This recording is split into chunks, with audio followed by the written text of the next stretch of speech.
welcome to Jukebox Zeros, the show where your idols come to die. I'm Lilz. I'm Patrick. And we're here once again in the olfactory in Ayer, Massachusetts, and we're just, we're hoarding all the vapes. We are. We got them all. Listen. All of the vapes are ours now. So every single one. All of the cartridges. You come and get them, Charlie Baker. Yeah. Governor of Massachusetts, who just banned vapes as of the recording of this episode. Yeah, listen, don't tread on me. And I have a right to bear vapes. Yeah. That's the Second Amendment. That's what our forefathers wanted. You have a right to bear vapes. Bear-flavored vapes. Musky. I mean, you were just in, like, Denver a while ago. Must have plenty of bears out there, right? They had a few. Most of them weren't like too keen to hang out with me, though. I don't know. I left food out. I don't know. I tried to slash my arms open so it got all bloody and kind of attract some bears. You slashed open your arms as you do. Yeah, as one does when they're on a sojourn into the Rocky Mountains. Sure. During that time, you must have had a lot of time to reflect and decide you need to apologize for things, right? Yeah, absolutely, and smoke weed. Yeah. All right, let's not smoke weed, but let's apologize for stuff. It's the apology section.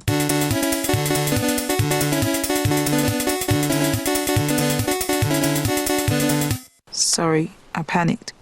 You got anything to apologize for, Pat? I have anything to apologize for. I thought of it, and now I've fucking forgotten. So I'm sorry that I forgot what I was going to apologize for. Because I do, and anyone who knows Pat will know this, will crush him. I have sinned in the kingdom of Croc. Wait. On my way over here, I got Wendy's.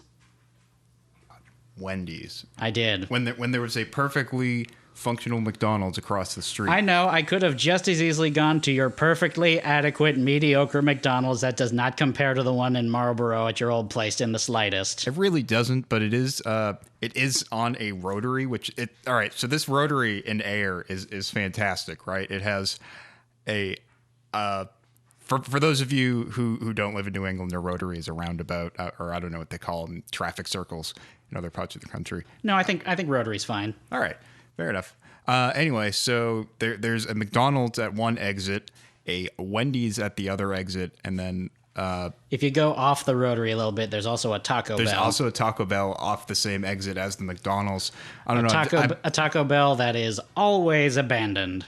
Yeah, it's pretty lonely there, but I do go there every so often. It's Gina's drug of choice. Oh yeah, I've outed her.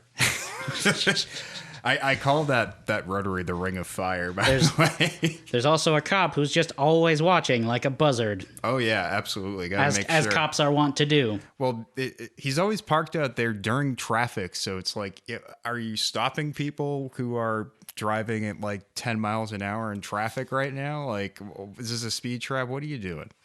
I don't know. I don't know either. Maybe our guest knows. Should we introduce our guest? I hope so. That was kind of a segue. Not really. Well, I don't know. Why don't you introduce him? Okay. We got a special guest today who you may know from the electronic project My Name is Blue Sky. Please welcome Christopher Michael Bynes. Yay. Hey, how are you doing, guys? We're doing good. Thanks for being on the program. Yeah, thanks for coming on. And yeah, we got you. We got you on the Google Hangout. We're hanging out. Yeah. Well, I probably should have said that normally I wouldn't give my real name to those I haven't really, met like that. Oh, I'm sorry. It'll always be fun to have. No worries. It's always fun to see, someone following my Facebook, seeing me, rant and rave about this and that. So, take the fame wherever you can get it. Right. Don't worry. We can edit this out. Take note of this, Patrick. We're going to edit this part out. Meet our guest, Charles Douglas. Yeah, that'll work. Don't actually edit that, Pat. Phillips. I don't know. Whichever works with me. All right. Fair enough. Because all of it's gonna come in handy by the time I make make any announcements anyway. So fair enough. September, I'm officially dubbing the month of Christopher, since our last guest was our good friend Christopher G. Brown. Oh, right. Actually, yeah, we got a double Christopher month. Yes, you know, the thing I just said. As you do. We really take this world by storm, I tell you. Yeah. Oh yeah, the Christophers are coming. Yeah, get ready. They will rise again. Her name doesn't mean Christ bearer for nothing. That is true. Good point. We are just stalling for time at this point. We should get into the album, don't you think?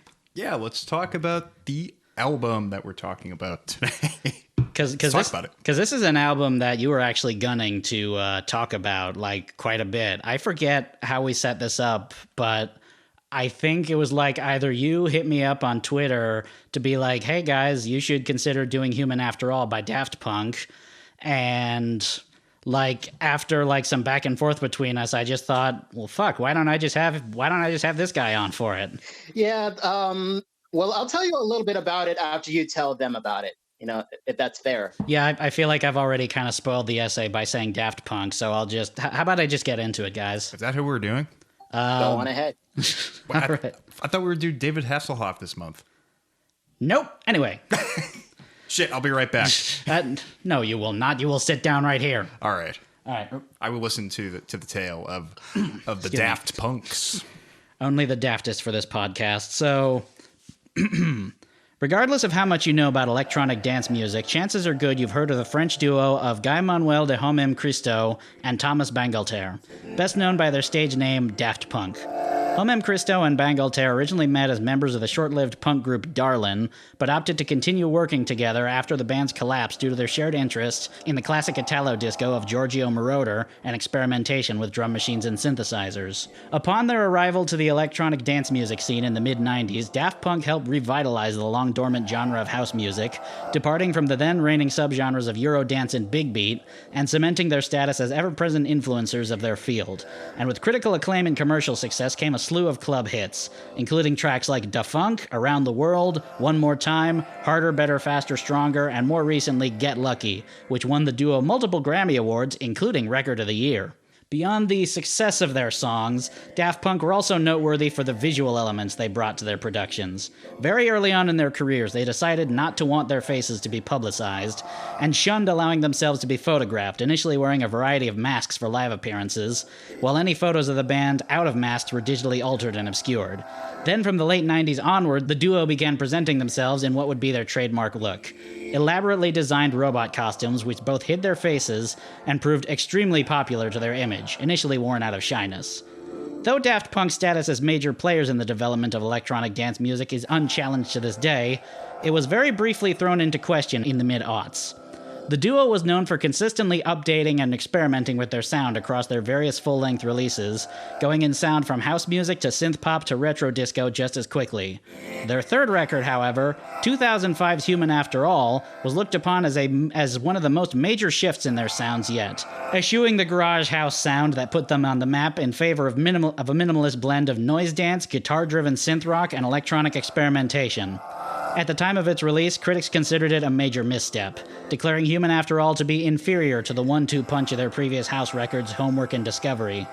In a review of Human After All, Rolling Stone declared that Daft Punk exaggerate their band's own robotic tendencies here, much to the detriment of their grooves, while Q Magazine felt the record lacked fun of previous efforts, while Robert Christgau unsurprisingly referred to it as a joyless collection of average ideas stretched desperately thin. Oh yeah, okay, Robert Christgau. Let's Yeah, I make a mean, Daft Punk album. that's just Robert Christgau. More harsh- like, yeah. more like Robert Grumpa. Ow. Nice. Got him. Sick burn. Got for him. that. Thing is, Harsh words, but is there truth to them? That's what we intend to find out today as we dig into Human After All. see, the funny part is this is why I wanted you to tell the story first, because when I saw the reviews for this album, I was like, "Are you fracking kidding me?" I don't know. You've had one of those moments where you read reviews of your favorite bands.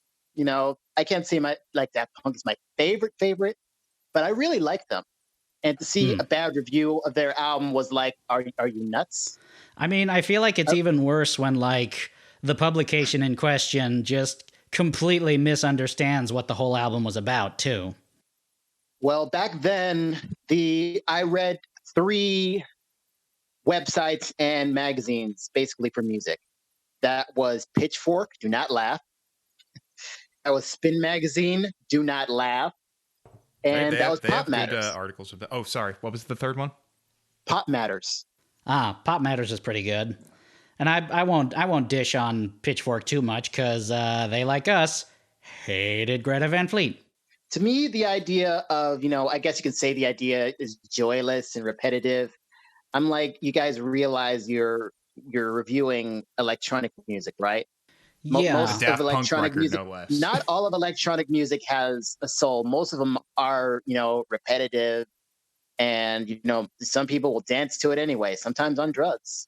I mean, so I feel like that's, I would understand if you were listening to this, on headphones, and you're really listening for, something to spring up like the album it is, as you do. But most time when they go to Daft Punk, they don't go for albums that will last in 10 years. They go for albums that will last as long as you can make them dance. So, right.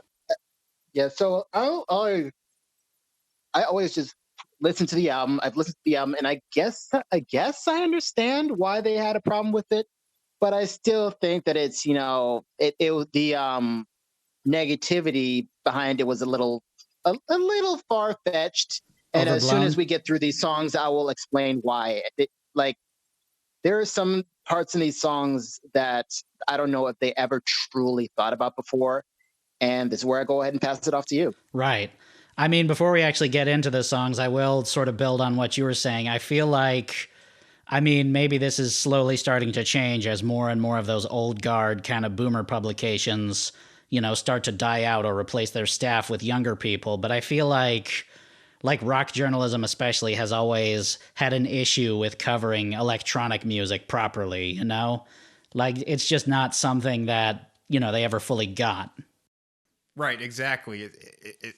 Yeah, Daft Punk in particular, like to accuse them of being repetitive and robotic, at least from my standpoint, is kind of missing the point. It's like, I don't know, it's like saying Slayer is too heavy or something, or like too that. fast, or too fast or whatever. Like that's the MO of Daft Punk, as far as I know. It's like it's 6 minutes of a groove. I will say I wouldn't put it by Rolling Stone to review Slayer and just be like, I don't get it, 2 stars, and then decades later be like 5 stars. That's what we meant from the beginning, guys.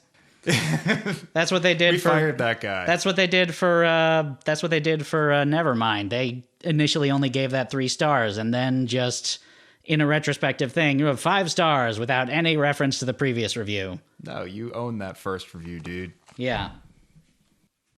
I think it was Frank Zappa who says that if you want music that would, if you want to find the kind of music that may start a revolution, give it to the kids. They'll understand. They'll say something.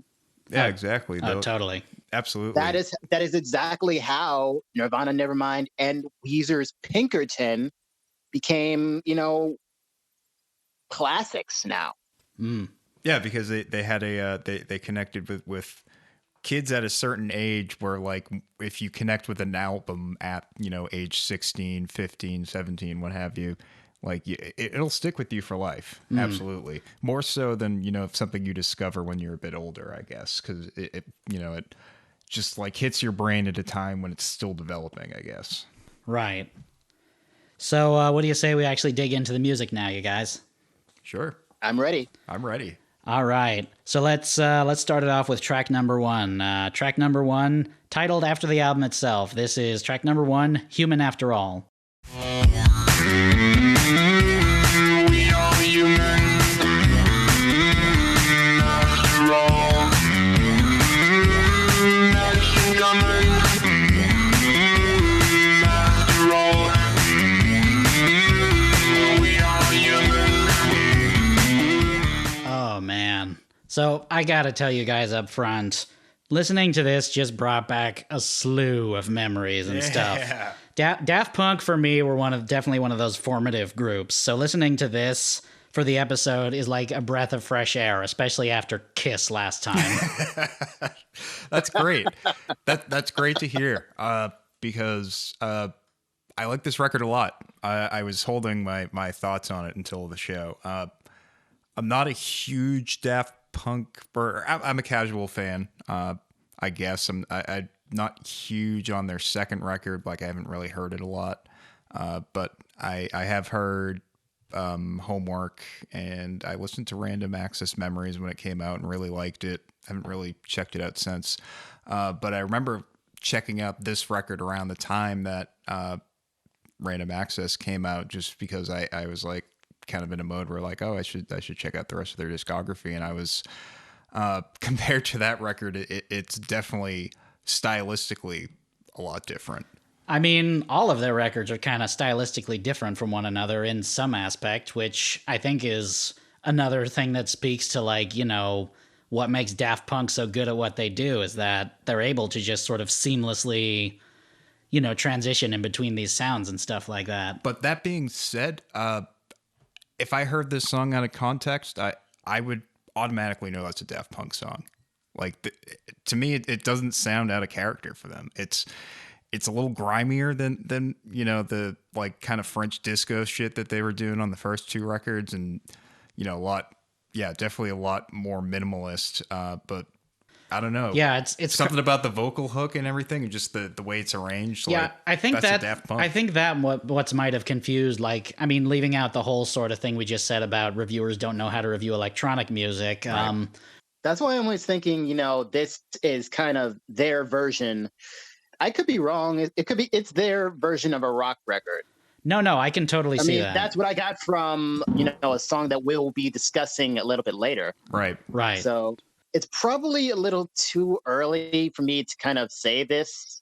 You know, if it is, please let me know. This might, you know, conceptually, I'm always looking for, like, I love concept albums. I'm always looking for concept in every album I listen to. Do you think this might actually be their transmogrification record? Like, the first time it's, you know, them playing with samples. Then for the second one, you know, yes, they're playing with samples, but it's a little more live, and they have, you know, more singers. And this one, they are, you know, grabbing their guitars. Do you think this might be my transmogrification record? Because their next one is, you know, Random Access Memories, where they are actually, you know, where they're not playing with electronics anymore. They're actually using real instruments. Yeah, they're using session musicians and guest vocalists, like, and recording to analog. Yeah. Yeah. So Human After All, you know, it definitely feels like they're, you know, it's pretty much a record that's warning you about what's to come. That's funny. You know? Yeah, that's it's like a mission clever. Statement. Definitely. I hadn't thought of it like Yeah, that, but so that's interesting. That being said, I have no problem with it. You know, it definitely has that kind of, you know, rock and roll kind of jock jam cheese with a little bit of, you know, electronic thing over it. But it's, you know, I think it's done pretty well. But then again, you know, I don't know, I kind of have a weak spot for, you know, dance rock that does not forget the, you know, power to kick ass like rock is supposed to have. Right. Oh yeah. So totally. as long as you have that, then you can't really go wrong. Yeah, just that like sort of strong 2/4 and, you know, heavy low end bass, and yeah, right amount of distortion that nice kind of gives you a nice kick. wall. Yeah, nice strong kick, a nice strong slam, as Jim Schultz would say. Jim Schultz would say that. He would. I actually have some thoughts about the concept of the record, but I'll get into that a little later. What I was going to say about Human After All is, like, I think what confused fans of Daft Punk, who probably weren't quite so keen on this change of sound from the beginning, I mean, like we were just saying, this was like Daft Punk were a duo that they kind of had their sound set, like the whole French house, very heavy into like 70s and 80s samples and stuff like that. And they basically begat a whole bunch of similar, like, French house artists like Justice, Cassius, Kavinsky, or Digitalism. Well, they're German, but it's the same basic sound and all that sort of stuff. Yeah, Breakbot kind of more recently has been doing a lot of shit like that. They basically created a sound, and then, like, the yeoman Daft Punk fan turns this on, and they find what's basically electro-clash. Like, that sounds totally different from, you know, what they're used to. Right. I mean, electro-clash, I think Electro Clash was a thing when they came out of the thing anyway. That is true. Like, I think that's when Fisher Yeah, Spooner was like big around that time. Yeah, Felix the House Cat. There's Mount Sims, Peaches, Miss Kitten. Oh, I love a lot of Peaches. Electro Clash was coming out. I don't know if you can really throw them in the same category, but you know, it's pretty much that Electro Clash moment where you basically turn electronic music, where you basically have electronic music try and mimic rock music. Oh yeah. I don't know if it's supposed. You know, why not? You know, you can do anything with electronic music. So if you want to turn it into, you know, if you want to turn it into the kind of rock that is meant to kind of, you know, kick people's ass to, you know, you can do so much worse. I mean, fuck, I'm sorry. You can, you know, some rock bands need this kind of energy. And that being said, when it comes to the vocals, I kind of feel the same way as how I felt with Square Pusher's Sober Leader 1 album, where when the vocals kind of been, you know, the warbly vocals, I'm like, are you sure you want to go this route? But it's not so bad. It's not so bad that, you know, when I listened to it, I instantly wanted to start changing the song. You know, you can run me away with worse. But you know, it's I like it. Yeah, I mean, I agree. I would say that this is a very strong sort of opening track, to be sure. And like if you've ever seen like the few interviews that Daft Punk has given, they've basically indicated that they consider the whole sort of rock star mystique just a huge joke and worthy of ridicule. So, of course, Daft Punk would, you know, make their interpretation of rock music as loud and bombastic as possible, which is frankly kind of awesome. It is, and it's I think it's still done in a good way here, because you can still hear like elements of the melody and even like some harmony on top of it.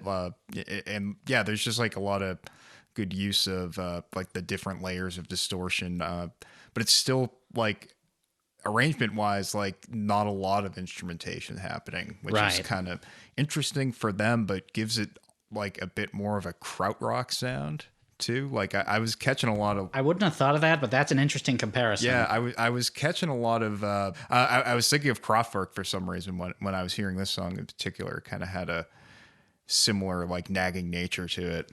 Like a little de-roboter for you? A little bit, yeah. Very nice. If you guys want to know, like, if there's anyone listening who is not familiar with Sober Leader 1, you guys are familiar with Sober Leader 1. I am not. I'm not very well versed in Square Pusher. Then I'll tell you my Twitter, and I will post a Sober Leader 1 video and get you introduced into exactly what I'm talking about. All right. I've listened to Hard Normal Daddy. That's the only one I've heard. We did that for Old Men Yell at Cloud. Speaking of which, I wanna address your point, Chris, real quick about how electronic music can do anything. Can electronic music see why kids love Cinnamon Toast Crunch? I hated that joke the moment it left my mouth. Nope, I love it. We're owning it. Hashtag Cinnamon Toast Crunch. No. I refuse to take ownership. Hashtag Pat can have it. I do want some Cinnamon Toast Crunch, though. Lord, That's pretty good. Should we move on to the next track, you guys? Yeah, let's do it. I mean, I'm done with what I had to say. All right. Moving on from that, here's track number 2, titled Prime Time of Your Life. Today, the prime time of your life. Gonna do it now. Don't wait and live. Today, the prime time of your life. Gonna do it now. Don't wait and live. Today, the prime time of your life. The prime time of your. So I feel like this is the point in the record where like you realize, oh, this album isn't just going to be Daft Punk does rock music, because like this song is rad, but also like kind of a huge departure mood-wise from the last track. Definitely. Because like it just gets downright sinister, especially during that noise jam at like the very end of it, which I will say, Made me a little tingly. Fucking noise artist Yeah. Lilz fucking loves that noise jam. Ooh, yeah. And just as much as Yeah, they I love kinda- their modular synths. I actually have an explanation for that song. Oh, yeah? I'm please tell me I'm not the only one who caught this. I feel like Prime Time of Your Life was structured to be like a song that starts at birth and ends at death. I hadn't thought of that. So that little gurgly sound at the start, that's a baby cooing, and prime time Wow. of your life. That's when the baby or the kid starts to speak, and then starts to say more words and more words. By the time you hit that, by the time you hit the drone, that's adulthood, and the older that it's the you drudgery get, of the more adulthood. that time Right. starts to spin. The time starts to go faster and faster until finally you're dead. That's it. That's his heart stopping. That's a heart attack or something like that. That's a very interesting theory right there. I wouldn't have thought of that. Meanwhile, the voices in your head are just saying it's the prime time of your life every single day. That's the only reason why you keep going. That's really good too. No, that's. I told you I love concept albums. No, That's the concept song, and that's what gets me through it. That's really cool. I'm gonna hear this in a totally different way now. That's great. Yeah, this song has this like great sort of shuffle feel to it. That Yeah, you don't get that from Daft Punk a lot. That kind of that sort of bouncing sort of thing. yeah, and it almost this record came out in 2005. It almost sounds kind of more like a mid 2010s pop song where we're kind of like starting to bring more of the shuffle feel into some of like the more contemporary pop hits. Yeah, so it kind of had that vibe to it, but done well in a way that didn't quite irk me, I guess. Yeah, this song rules. Yeah. So one thing I wanted to touch upon, like getting back to the concept sort of thing, like obviously Christopher has his theory. Something I wanted to so when I research the records we cover, I try to make an effort to pull factoids from a variety of sources, including retrospectives on records where I can find them. I wasn't able to find a whole lot on Human After All, but of the ones I did find, I uncovered a very interesting essay from the Tumblr blog Goodbye Binary. The author had a very interesting take on the track that I'd like to share in hopes of sparking another discussion. Here's what they have to say about it. This menacing tone continues into the album's second song, Prime Time of Your Life, and doubles down on the sense that our burgeoning robot overlords demand more of us than we do of them. Once again, the lyrical complexity of the song grows steadily, syllable by syllable, over the first few minutes, eventually forming the order, gonna do it now, don't wait and live it today, the prime time of your life. At its inception, social media promised a new level of connectivity and friendship never before possible, but as we've seen it over the past 10 years or so, that promise comes with demands and pressures. In the 21st century, to be successful, to travel, or to enjoy a fine dining experience in private is a waste. What good is it to spend hundreds of dollars on going to a music festival if you don't document every second of it and share it to your Instagram and Snapchat account? The teen and young adult years are the prime time of your life, after all, so don't you want everyone else to see that? That's an interestingly forward take, I'd have to say. And I see it. yeah, and it also plays into like the whole sort of sinister veneer of it that honestly makes it sound more like propaganda than like a sort of dance hall thing. Man, I mean that's going down some dark rabbit holes right there. Just the whole concept of, you have glory days. There's a certain time in your life that you constantly need to revisit in order to like feel validated as a human being. And like, I mean that's real. That's totally real in our society. It's not a song that you want to hear once you're getting older because you don't know when the prime time of your life is actually going to end. And Absolutely. oh goodness. Or if it's already passed you by. Speaking as a 30-year-old, that is a thought that just makes you want to be like, oh, just kill me now. Like, Oh yeah, all totally. of my things is over. I don't know. Like, is it still time for me to go ahead and go visit a festival? Is it still time for me to do this, to do that? Can I learn but I guess I Sanskrit? do see the fact that it can also double as kind of pressure. The pressure to kind of look at your youth, at your young years, as the time to do everything, do it all. Yeah, Do to it now. experience it when you Because still when you're can. old, and we're like, if you're old, who says, that when you get old, you can't still do that stuff?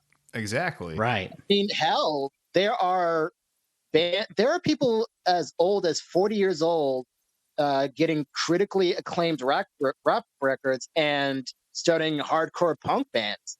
If you want to know the prime time of your life, it's now. It's right whenever when you you say actually it is. thought about Right. doing whatever you want to do. So, fuck it. I totally agree with all that. Just to let our listeners in on a secret, everyone in Smell is like 65 except Pat and I. Yep. We're the youngest. Yep. But keep that under your hat. I'm 6. But at the amusement park, I say I'm 8, so I can get on the big rides. You can get on the big boy rides. I want to get on the big dino ride. Get on the roller coaster, go vroom. Yeah. No tilt-a-whirl though. That gives me the pukes. Shall we move on? I think so. Or do you want to talk about roller coaster deception some more? Roller coaster deception. Listen, I'm not deceiving the roller coaster, just the carny. Okay? That's not, never mind. Me and the roller coaster have an understanding. All right. An ancient code. Like some Thomas the Tank. Never mind. Let's just move on to track number 3. Track number 3 off the album, titled Robot Rock.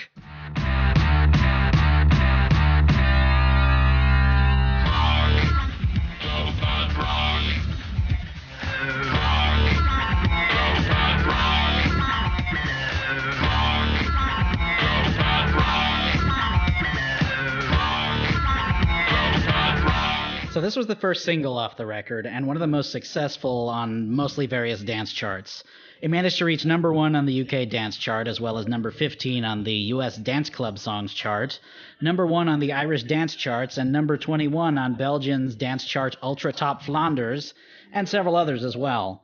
I would say this is probably the closest to how people knew Daft Punk best, in that it's the only track, or one of the only tracks on Human After All, to be heavily based on a sample. In this case, it's a guitar and synthesizer lick from the song Release the Beast by Philadelphia-based funk outfit Breakwater, of which there is unfortunately a very barren amount of information about on Wikipedia. Beyond getting sampled by Daft Punk, their other biggest claim to fame was their 1980 record Splashdown, which contained Release the Beast, rendered their biggest Billboard chart success, rendering number 34 on the Hot 100, which is... This is how artists love it. It's too bad that Breakwater never really took off in a big way, because I don't know if you've listened to it at all, but Release the Beast kind of slaps. Oh, I'm sure it does. Would you like to hear a clip? Absolutely.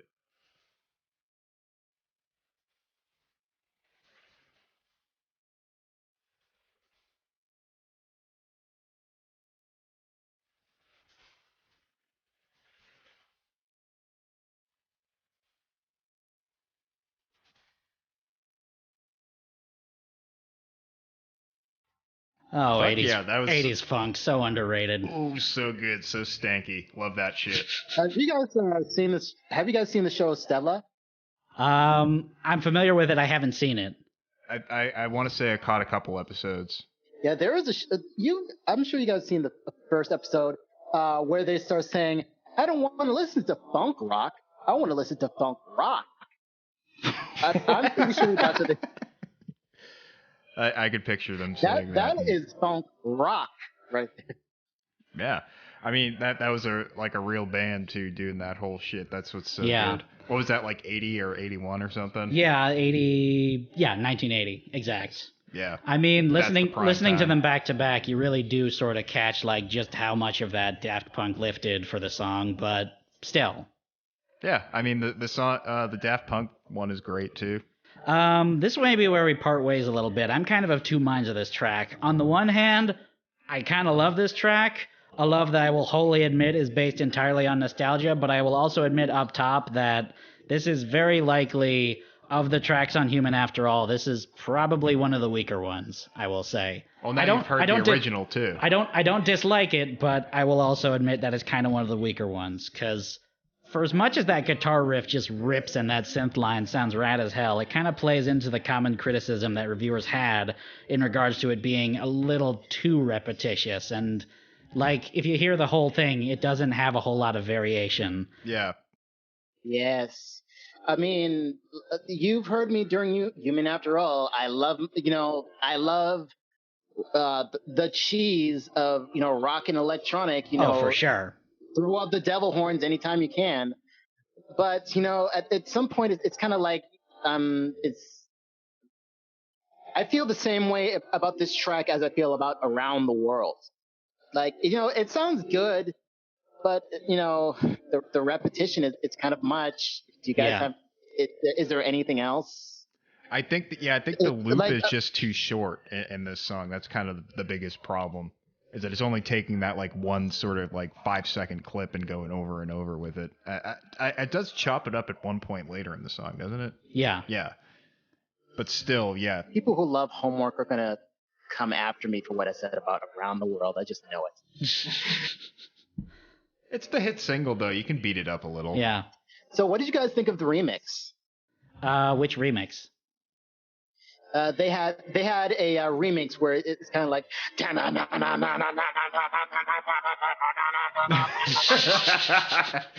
that's pretty good. I have not heard that. So it's pretty much great. chopping up Robot Rocks where it's not so disco and a little bit more like a little bit more punky, I guess you can say. Chugga chugga wugga. Was this one of the remixes off of Remix After All, or?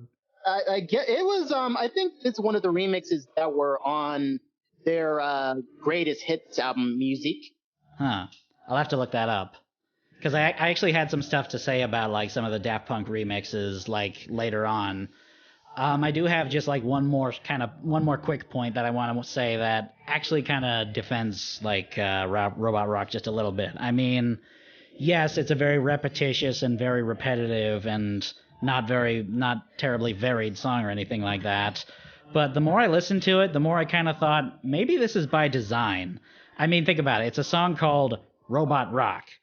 And if the intent of Human After All was to make some sweeping statement about the struggle of maintaining humanity in the face of technological leaps and bounds, like the Tumblr essay I talked about was kind of pulling at, then I'd say maybe this song kind of pulls that off. I mean, it stands to reason that if like a robot or a computer program tried to make rock music, like using formulas and stuff, this is probably what would come out. Yeah, I mean, you got a little bit of distortion. You got a little bit of, the riff is kind of off the beat a little bit. It's got this like great driving quality to it. I could totally see that. Also, just the phrase "robot rock" alone.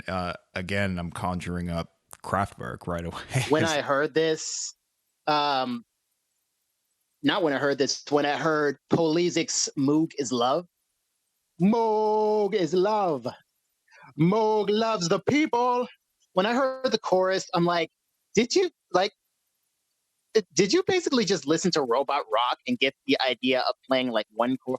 I'm not trying to, get them in a Robert Thicke, kind of thing where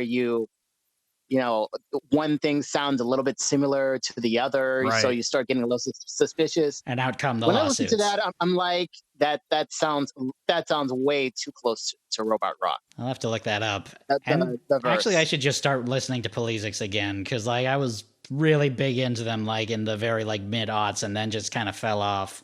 And I just always love. I'm a sucker for psychotic Japanese synth rock. I had a college friend that turned me on to some. I think she was the reason as to why I listened to Police in the first place, because she loved Japanese. All she would listen to is Japanese bands. She really only listened to two English bands, Neutral Milk Hotel and Belle and Sebastian. Dang. Everything else is Japanese music. Fantastic. Sounds like we're ready to move on to track number 4 at this point. Let's do it. All right, track number 4, titled Steam Machine.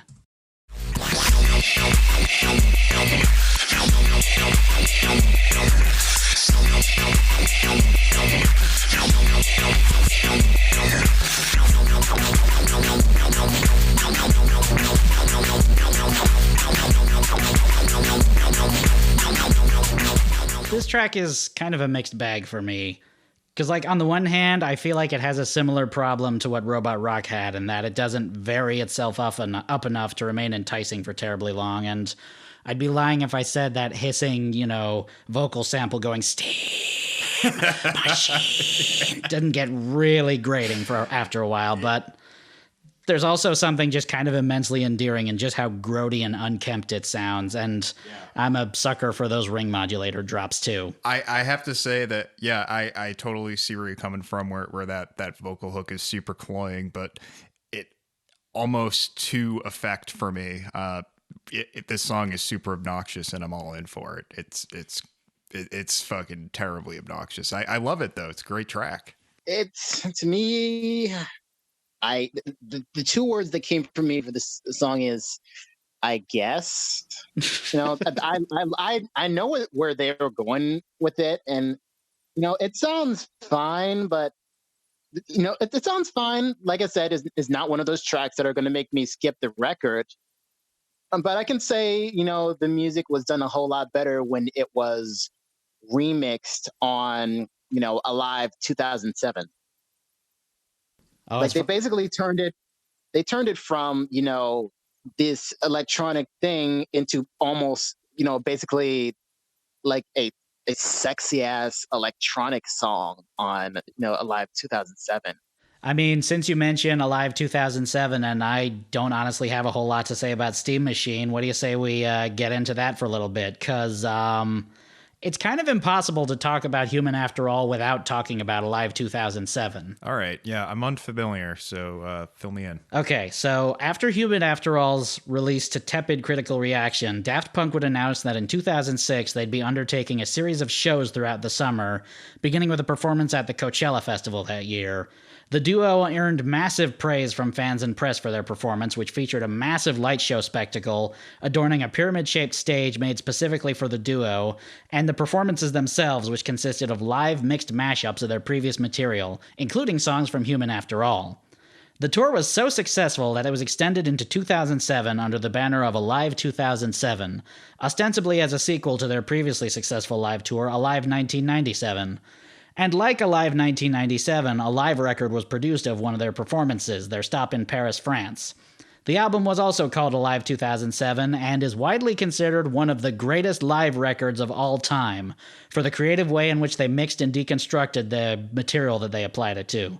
And I tend to agree. I still occasionally go back and listen to it, and I still feel fucking tingly when it reaches that last track, which masterfully combines tracks from all three of their studio albums into one climax of Human After All from this record, Superheroes from Discovery, and Rock and Roll from Homework.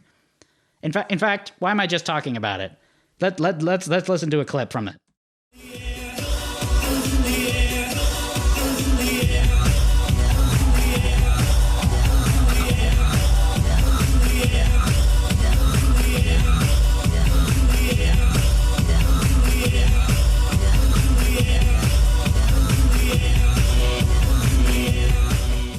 Fucking yeah. Fucking tingly right here. All one can say is that if you're really that, taken aback by Human After All, listen to Alive 2007 and then go back to Human After All. You'll appreciate it as much as the fans did. I've heard them sing along to a couple of songs that we will be discussing later. Right. Well, some of the songs we already discussed. Come on. I mean, the audience reactions in Alive 2007 are frequently as entertaining, as listening to the songs themselves. My favorite is when they get to this one mashup of Aerodynamic, a pretty well-known Daft Punk single, with One More Time, which is arguably their signature song. It opens with like that recognizable sort of ding chime that opens Aerodynamic, and the audience reacts well to that, like, oh cool, it's Aerodynamic. Then it abruptly changes to the opening sample from One More Time, and the audience goes apeshit. Yeah, that's great. It's just like, ding, oh, Aerodynamic, that's cool. Ding, ding, ding, oh, shit! Oh my god, guys are down, god. That's great. Yeah, I got to check out those two live records. I haven't heard of them. Oh yeah, yet. for sure. In a way, Alive 2007 also kind of foresaw what live festival grade EDM would also transform into. When when there was that huge influx of it in like the late aughts and early tens, like I mean, if you ever saw someone like Dead Mouse or Marshmallow or someone like that, or one of those other doofuses who wear like a thing on their head, they always they have that big intricately designed Hey, set guys. piece with. You see those French guys? They got a thing on their head. I'm gonna put a thing on my head. And then they kind of made the move that, Aphex Twin once made. Well, that's putting it, that's not entirely true. You guys saw I'm jumping albums here, but you guys saw the documentary for Random Access Memories? I have not The one actually. with each of the artists? I'd be interested to watch that.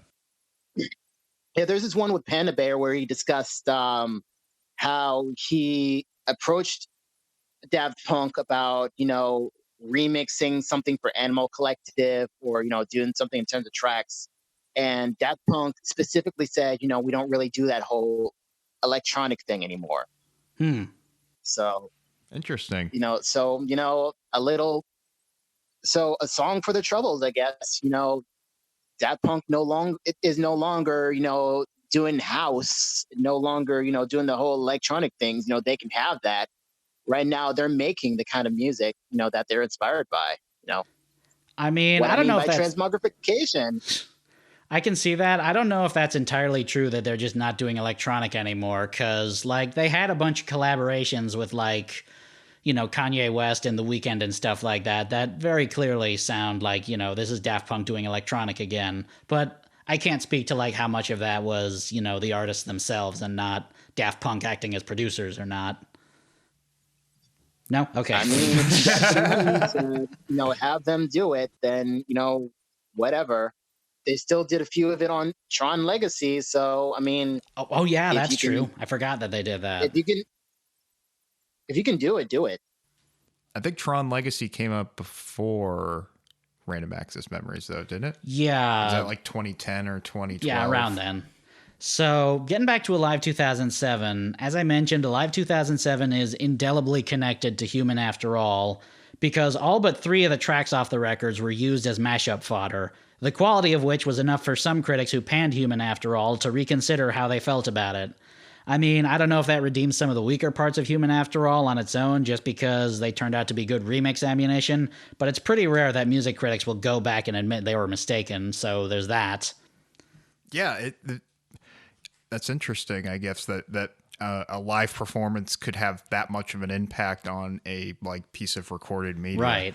That like hearing it in a different perspective, because it is something I feel like I have done before as a music listener, but like you never really hear a critic admit to being wrong like that. That's an interesting trajectory that this album took in the public eye. So just because I played like that last clip from like of Human After All mashed up, I feel like I'd be remiss if I didn't play a few more clips just to cover like the basis of other songs that we covered. Since we already talked about Robot Rock, here's the mashup from the album Robot Rock with one of their earlier songs, Oh Yeah.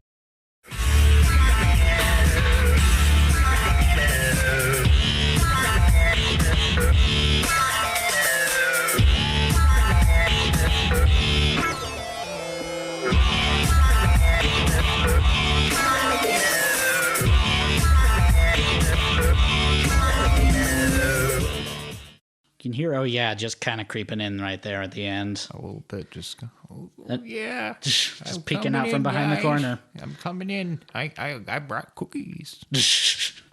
I brought them. And here's the mashup that Chris mentioned of Steam Machine. This one with the song from Discovery, Too Long.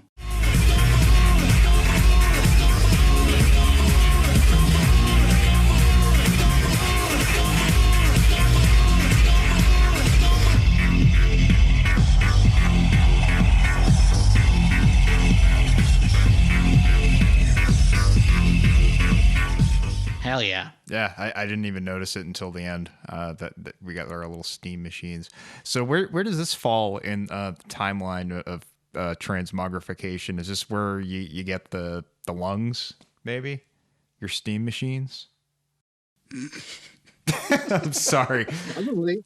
The thing was delivered almost like how a rock concert is supposed to be like. Yeah. I mean, when you hear electronic music, this was the moment where electronica, where nowadays everyone is, trying and mostly succeeding in, kicking the ass of, rock and roll and trying to make something that feels youthful, energy, almost just energetic, just like just have a good time and completely make people get the fuck off of the floor, making Yeah. the just do. Something that's not just like a song, but is also a spectacle. So I guess this show is not really a part of their, transmogrification. It's kind of like, I'm gonna, make you completely jump in the air, one time, and then after that we start continuing with our guitars. Sure. We're gonna have All right, fair enough. guitars, bass, we're going to involve, Neil. We're gonna involve some, real heavy hitters in music and start, making a pop record from scratch. So just to like close it out, I'll just say one real quick thing about Steam Machine. I feel like the positives of the track kind of balance out the negatives, but that still only just kind of makes it okay to me, especially compared to what came before it. But I will also say about Steam Machine, this track, among others, is kind of indicative, at least to me, that Daft Punk are at their best on this record when they're not holding back and getting just really weird and freaky with like all the electronic experimentation of stuff. Now, I bring that point up because it ties into what I have to say about the next track. Should I go ahead and jump to that? Sure. Go for it. All right, here's track number 5, titled Make Love.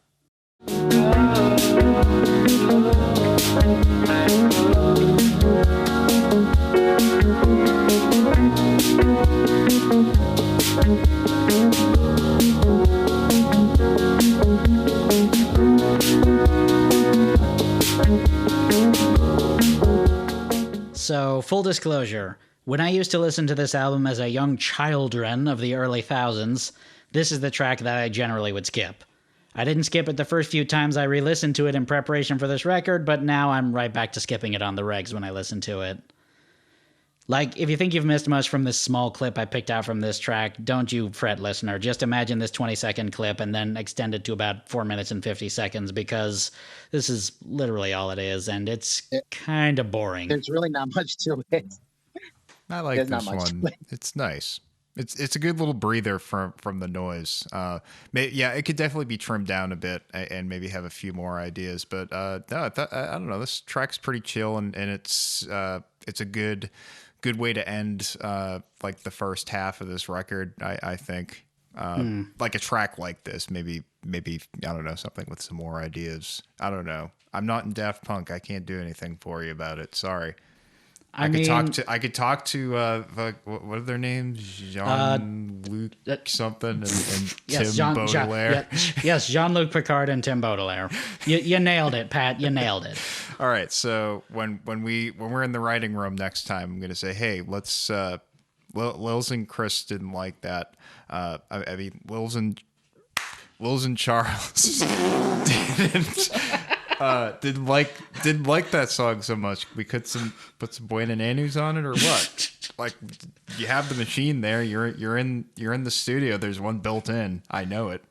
I've been there at Hansa's studio. I have a feeling like even Buena Nanus cannot save this track, Pat. I don't know. I mean, I agree with you that it's a nice little breather. I don't think it needed to be 4 minutes and 50 seconds long. I think I remember one of you saying that the song is fine. That is a description that can be. I'm going to be making comparisons the whole damn podcast. I'm sorry. No, that's fine. We like connections. I can't remember what movie this is. All I know is that it's a sample that I heard from a rap track. If you know the movie, please let me know. There's this conversation that someone said. A woman said, "What do you think about this rug?" The man says, "Well, it's fine." She's like, "It's fine? You don't see this?" And he says, "It's a rug. Okay? It does not solve all my problems. It cannot make me come, but it's fine." I wish I knew what song that was. That's Rush Hour 2. It's a sample from, good grief, Canadian Winter's Choose One. Yeah, and I think that's how I feel about the song. When I listen to the song, I'm like, it's pretty nice. It's pretty. I can listen to this. It's pretty chill. If they meant to do that, kind of chill you down for what's about to come next, then it succeeds. Yeah, So, I agree. I guess you can count it as kind of intermission, kind of an interstitial elevator music to kind of calm you down before like the real action happens. I mean, it's fine. I like it. It's serviceable. I mean, tying back into what I said about Daft Punk sounding their best when they let loose and go crazy with the proto-electro-house sounds, I don't want people to get the wrong idea. I don't mean to suggest that Daft Punk can't make good, understated, introspective tracks. Like on Discovery, you got tracks like There's Something About Us and Veritas Quo, which were also very light on samples, like the material on Human After All. But I feel like they hit the mark for like nice, more chill sort of songs a lot better than Make Love does, which is kind of ironic because it sounds like elevator music, which is just about one of the most unsexy things you can think of. I don't know. You ever hear? Don't think of something unsexy, Pat. Well, I was going You to don't bring up negativity in our your- old segment, Chicago, Whitney Houston, or Celine Dion. I mean, that was some quality elevator music. Who doesn't want to climax when they hear Peter Cetera's voice? I almost can't anymore without it. Which of those do you think they're playing at your... Sorry. Which of those do you think is playing at your old place in Marlboro now, do you think? Oh, that's a good question. I bet it's... What kind of man would I be? One of the mid 80s singles. I am going to guess Saturday in the Park. That they did that one a lot. All right, let me call up our old property manager. Hold on. Put the phone down. Okay, fine. Put the phone down. She's sleeping right now. What do you think about the next track? No, I actually had some more stuff to say about this track. I just wanted to be sure I wasn't stepping on Christopher. Don't step on Christopher. No, it's fine. Like I said, it's fine. I mean, if you want to make love to it, you can choose worse tracks. Yeah, that's true. Personally, I'd take the vocals out of it and just let the track run all night long. I don't care.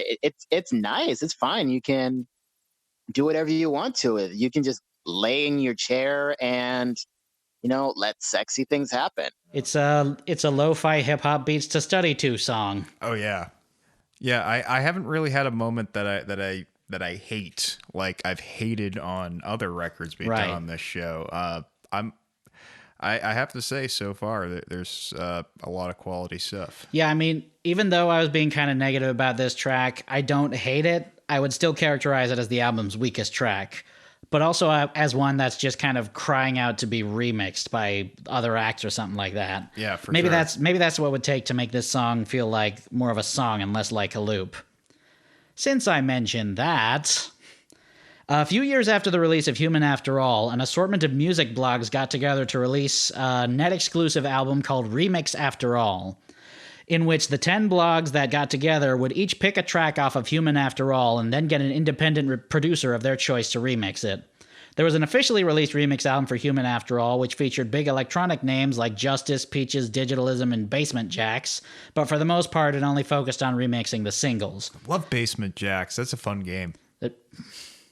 Pat. Yeah, that's the one where you find the old cheese curls under your radiator. Don't do the this, one Pat. who doesn't die wins. Pat, this is not a thing. Basement Jacks. I used to play it with my who was that guy? Do not do this. No, who was that guy that I used to play the game with? I'm not gonna know the answer to that. Why not? Don't you keep records?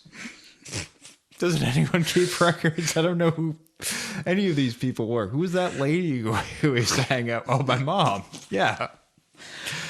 Good stuff. Good times. Anyway. So Remix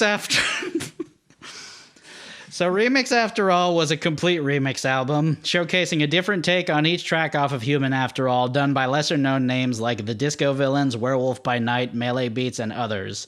Those names might not mean anything to you, but if you're a Beatport junkie like I am, you may very well be dampening your pants right about now. Or maybe you're not. I don't know your life. Yeah, maybe you're drying them out.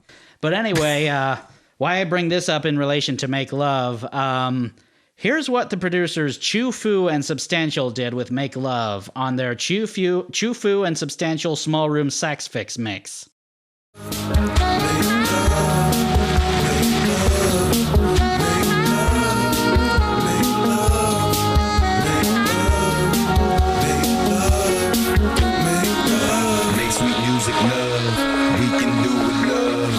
Sweet music, baby, like only you can save me. Was that what Make Love was missing, you think? I think it was. I mean, anything is missing a saxophone. A sweaty saxophone solo and sexy time raps. So I mean, sweaty. I don't know. I was into it. But I feel like this at least keeps my attention better. Yeah. I mean, you can do a lot with it because the chords are they're pretty repetitious and like, yeah, they're kind of just doing the, like, you know, the 6/4 root thing that you know is pretty easy to solo over. I will be searching the hell out of this remix album, and if I'm not busy writing about anything else, I might give my review of it. I mean, hell. Did you say Chex Mix Sex Mix? That is not what I said, and you know it. I'm the type of person that will remix the work that a blog does. Do not fuck with me. I mean, I'll if you remix anything, I'll remix your face. God damn it! Sorry. If you can find Remix after all, then please let me know, because the original blog where it's been hosted is long gone, and I haven't been able to find like the actual album itself anywhere else except on YouTube, and it's YouTube. All the audio compression is completely ruined. Oh, you don't like those little crispies on your YouTube versions? No, I don't like the YouTube Crispix. The Crispex sex mix. Stop. Crisp mix. Stop. Crisp mix. Stop. Are you having an episode? I sure am. Check out our new episode. Patrick has an episode. Coming to the Zero Science Network. Coming to the Zero Science Network this episode right now. All right. Track number 6, you guys think? Track number 6 mix. Stop! 6 crisp mix. Stop it. You're Track number ruining 6. Christmas. Ruining Christmas. I'm sorry. No. No. Sorry. Things get silly. Things get loose on this program. Track number 6. This one's titled The Brainwasher.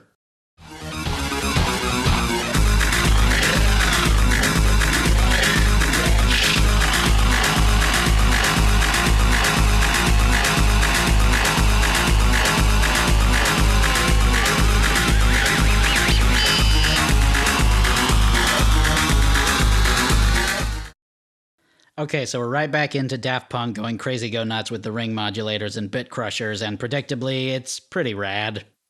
It would fit right on Homework. Yeah, it kind of would, I think.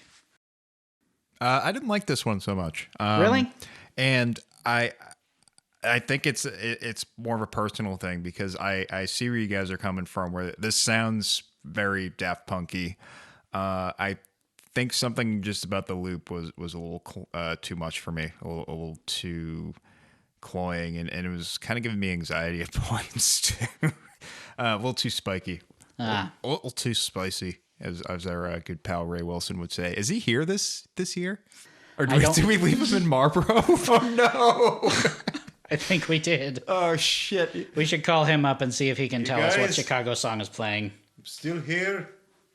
You're coming back to get Did someone me? from that blog write about this track after all? I mean, I can see there is something very dystopic about this track.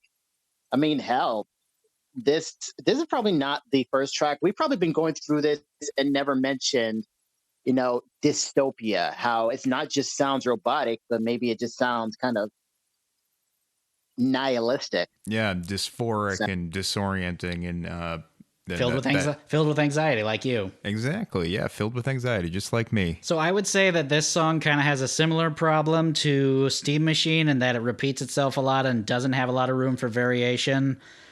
Or maybe this was just Daft Punk's excuse to have a crazy pedal noise jam. Either way, I'd say it's pretty cool sounding, and it's a pretty stark contrast coming immediately after Make Love, too. Yeah, I will say that is it made an impression for sure. The stomp makes up for it. Yeah, I would say so. In comparison. Steam Machine, again, it's another fine track, but, the Brainwasher, it's almost like, there's a punch to it. So, if you're listening to it all the way, it's almost like it revs you up in some ways that you never thought it would. It's, or is that just me? For me, there wasn't enough of that pump for me to like I could hear a bit of a pump, but it was almost like it was too high octane the whole time for me to like kind of latch into it, and it was just kind of coming across as a bit noisy. But I feel like that synth line could very easily become a guitar riff too, like a very sort of chuggy sort of thing like that. Yeah, and I think with and that also just kind of falls into like the sort of like they're making a rock album kind of thing like that. But when you do when you do that on guitar, it's like you're almost playing against the beat a bit, and you don't really notice it. But yeah, man, when you're doing it like sequenced on a grid like they do on this track, it's really fucking relentless and like kind of intimidating to hear over and over and over again. That was probably the point, though. Yeah, I mean they made their effects. It's heavy. I'll give it that. It's not light. The worst part is that I can totally see, current butt rock bands, try and really put that riff to like put it to work. I can see a butt rock band just really grabbing that as a way of trying to, Is that the new Trapped track? Some, Trapped. Put some tough lyrics over it, and make it be like, yeah, we do make some songs that sounds like we can, pretty much sell 1 million, but we'll still kick your ass. We're coming to get you as soon as we get out of our gated communities that we got with our music bucks. We're gonna come kick your ass as soon as I get off my shift from the Shell station. Oh wow! Yeah, we just painted two different pictures, which is great. I didn't need to hear about Trapped today. Yeah, you know what? They're the new punching bags. I'm sure a lot of new metal bands mean well, and we dunk on them, but fuck those guys. Yeah, fuck that singer, at least. They shouldn't be fucking dill holes on social media if they didn't want to get dunked on. Yeah, guess what? Fuck you guys. Are they on Twitter? I don't know. They're definitely on Facebook though, just stinking it up with their poop mouths. Yeah, he was like sitting on the toilet, like letting his legs go numb, posting that thing like I'm so mad if that lady in Congress tell me what to do. She thinks she can be pretty. I accidentally bought the single-ply toilet paper instead of the double-ply, and how can I blame immigrants? I'm so glad that during their attempt to make kind of a rock album, I'm glad they kind of went for this, because I can definitely see a dystopia vibe, because it's almost like turn on the television. We'll get to that later, but turn on television, turn on music, and they give you some sort of almost bad energy thing, like Donald Trump, like all these Indian people are on my dick. I don't know why they want to come in and what?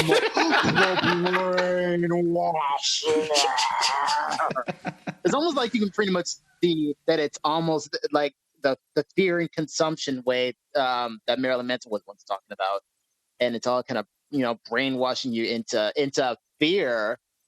The moment that you look from that point of view, it's almost like there is definitely a backwards not backwards, that is not the word I'm looking for. There is definitely kind of a nihilist concept in this track. Oh sure, in the absolutely. whole human after all thing. It's kind of forward thinking in that respect. Yeah. So, as I mentioned earlier, Human After All is a record that went kind of light on the sampling as compared to many of the tracks on Discovery and Homework, through which entire songs were often based on a single sample. I already mentioned that Robot Rock was heavily built around Release the Beast by Breakwater. According to the website whosampled.com, there are only 2 other samples prominently used on Human After All. Pat's taking a smoke break. On Steam Machine, a portion of the track Steam Part 1 by jazz saxophonist Archie Shepp, and on this track, The Brainwasher, it supposedly contains a sample from Iron Man by Black Sabbath. What? Again, this is going entirely on what Who Sampled says, because that's pretty much all I have to go on, because listening to both multiple times, I couldn't really pick out either sample for the life of me. Those two French guys had to go talk to Ozzy Osbourne and say if they could do that. I guess, if Who Sampled is to be believed. Well, why would that? Why would WhoSampled.com lie to us, Pat? They would never. They're ironclad. They're good lads. They're good eggs. They are. They're good lads. They do good work. Thank you. Thank you for your hard work. They call their mothers frequently. Oh yeah, excellent. Everyone should do that if they have one. I mean, I'm not going to judge if you don't. I don't know, but anyway, where was I going with that? I don't know. Ozzy Osbourne. I'll just cut you off then. Thank you. Daft Punk is no stranger to sampling, just as they themselves are no stranger to being sampled themselves. A track that appears later on the album, Technologic, was prominently used by producer Swiss Beats as the basis for the hit song Touch It by Busta Rhymes and Missy Elliott. This one proved a popular one, later finding usage in tracks by Nicki Minaj, Afrojack, and Logic as well. Other major uses of tracks from Human After All include the title track's usage in the song Heartbreaker by Teriyaki Boys. The Prime Time of Your Life was utilized in the songs War by Boys Noise and Knife Fight by Crystal Castles, and many numerous others. There's one particularly infamous incident involving Daft Punk getting sampled, which only happened a few years after Human After All's release, that I kind of want to share just because it's kind of a funny story to talk about. It involves the Black Eyed Peas leader will.i.am. In 2007, he released his third solo album, Songs About Girls, which featured the lead single, I Got It From My Mama. will.i.am later produced a remix of this track based heavily around a sample of Around the World, which is to say he pretty much just copied the entirety of Around the World, if you've heard it. Like you put it, they put it into... Go ahead. No, ain't that how they do it now? Ain't that how DJ Khaled does it now? I mean, that's how he got to number 2. Well, he got to number 2, but then he went to Billboard and start, raising hell like only a dad could, just to... Much in the same way that DJ Khaled did earlier this year? Yeah, just to get number 1. Oh Lord. Boy. Yeah, apparently, boy. Took Miss Jackson, kind of looped it, had SZA over it, and people are like, you lazy motherfucker. That no.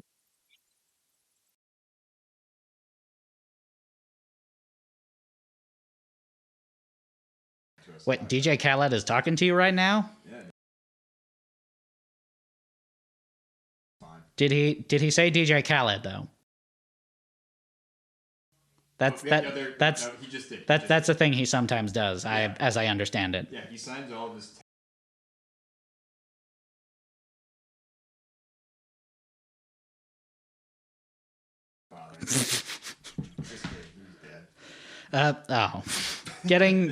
Getting back to the story, Daft Punk denied will.i.am permission to use the sample, unaware that he had already produced and released a music video with the remix track in it.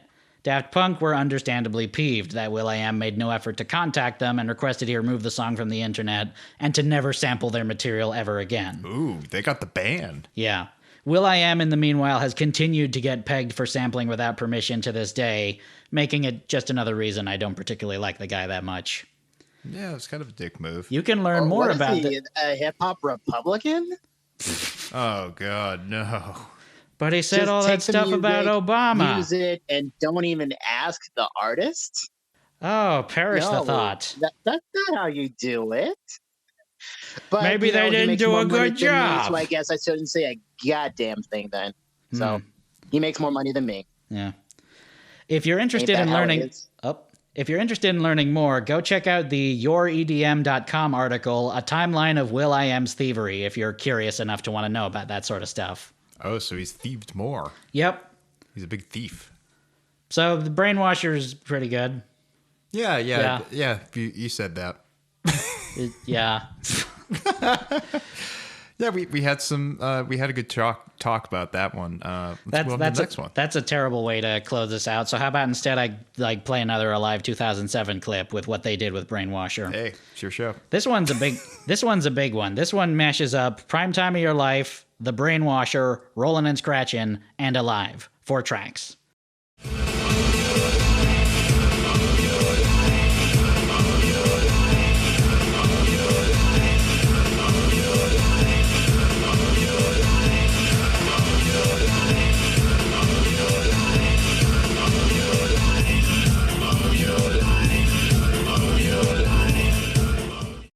I think I might have picked the wrong clip there. Because you pretty much only can make out Prime Time of Your Life. I assure you it's an awesome mashup, though. I mean, that was just really enjoyable. For once we're giving the people like decent music to listen to. I think it's just a nice break after like...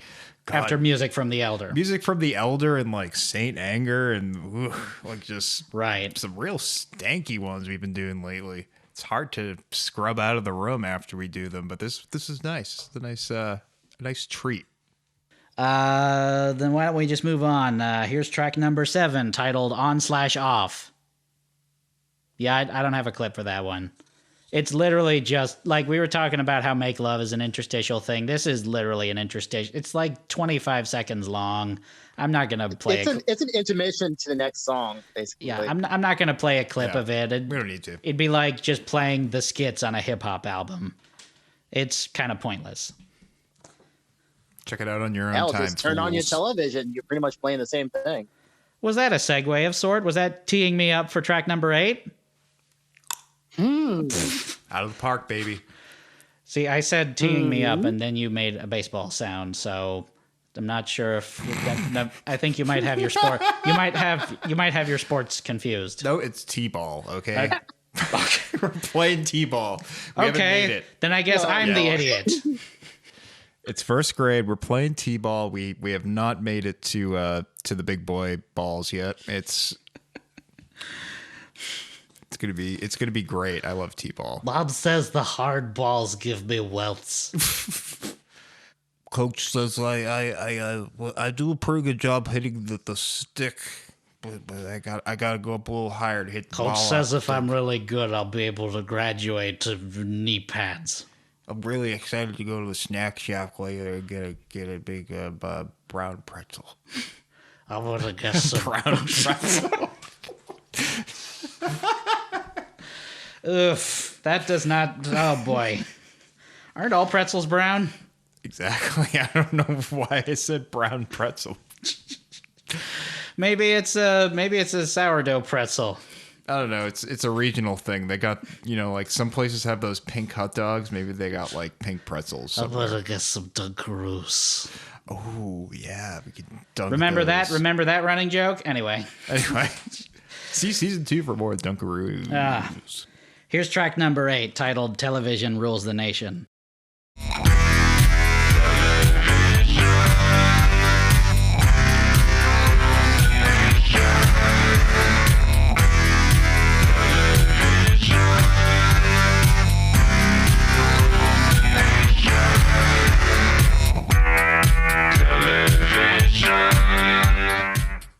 So this one's like kind of another robotic electronica take on hard rock. Again, very similar in ways to Steam Machine and Brainwasher, in that it feels like it's the kind of song that's super cathartic to listen to loud, but again is kind of lacks for variation.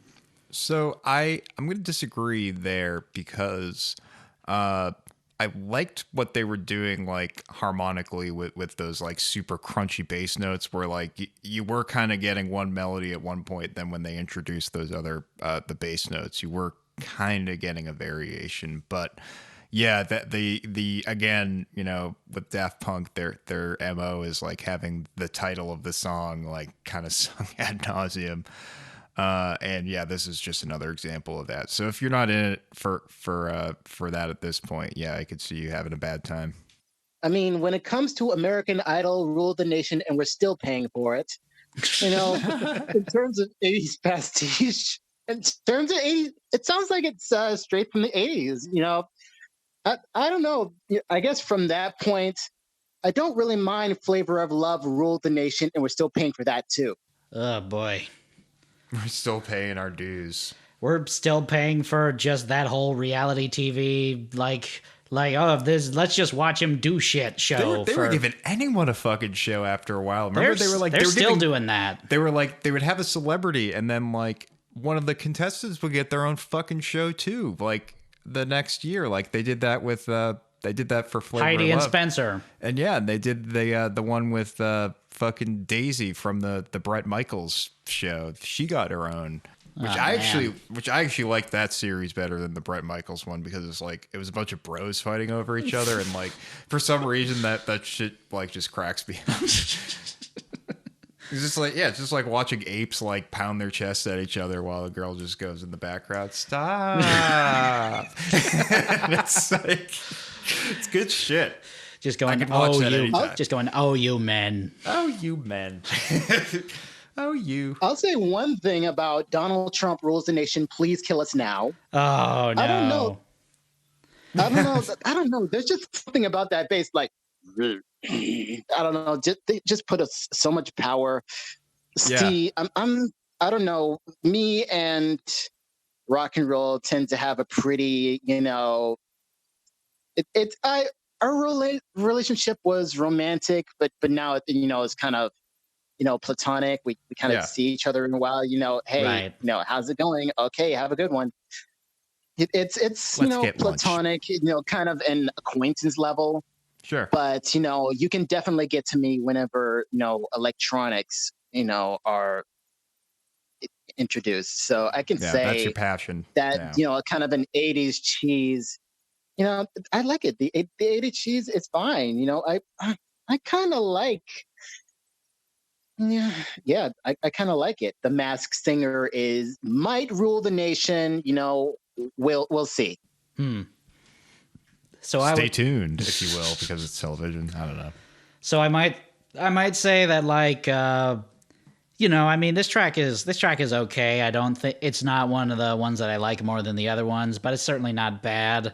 I will say this is probably the track that benefited the most from being remixed on Alive 2007, because like I heard the Alive 2007 version of this before. Well, I haven't heard Human After All in like a really long time, and I was more familiar with Alive 2007 before that. Right. So hearing Television Rules the Nation and not hearing it immediately, otherwise known as Netflix is ruling the nation right now, right?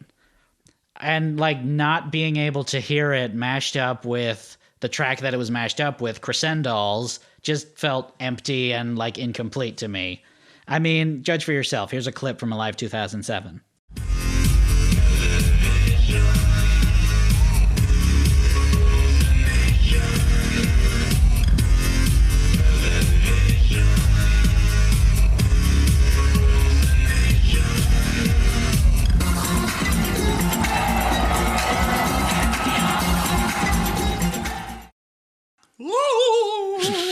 They like that one. They sped it up a bit. Yeah, so it gives it a little more pep, a little more pepperoni. I thought it was pretty smooth, and then when you get to the point where they just fuse like Voltron, and it's like, oh Lord, Oh yeah. Oh Lord, we coming. Oh damn. Oh damn. Yeah, that's one of the better tracks on Alive 2007, I'd say. Sweet. Yeah. I can't wait to check that out. That'll be good. All right, let's move on to track number 9. We're starting to reach like the final stretch here. Track number 9, titled Technologic. Suck it, feel it, curl it, find it, view it, code it, jump and lock it, tie it, use it, break it, fix it, crash it, change it, mail, upgrade it, chart it, point it, zoom it, press it, snap it, work it, quick erase it, write it, cut it, paste it, save it, load it, check it, quick rewrite it, surf it, scroll it, pose it, click it, cross it, crack it, switch, update it, name it, read it, tune it, print it, scan it, send it. Yeah, hell yeah to this song. I can't even be unbiased about this one because it's an absolute banger front to back. I'm tipping my hand early to say that I fucking love Technologic so much. Totally. I can hear the sawtooth in this song too, like the DJ Sawtooth, the U. No, this track is great, and like everything about it that. There's something just so infectious about that whole vocal line that runs through it. And it's I mean, it's Daft Punky, but it's also it's not noticeably them right off the bat. They're doing something a little different, I guess. Right. I guess. No, don't get me wrong. I love it's a high. This track, if you were to rank the song on the best to worst, that would go on the top. Technologic, Yeah. hands down. It's one of those things where you listen to it and you instantly think, awesome, pick this as a single.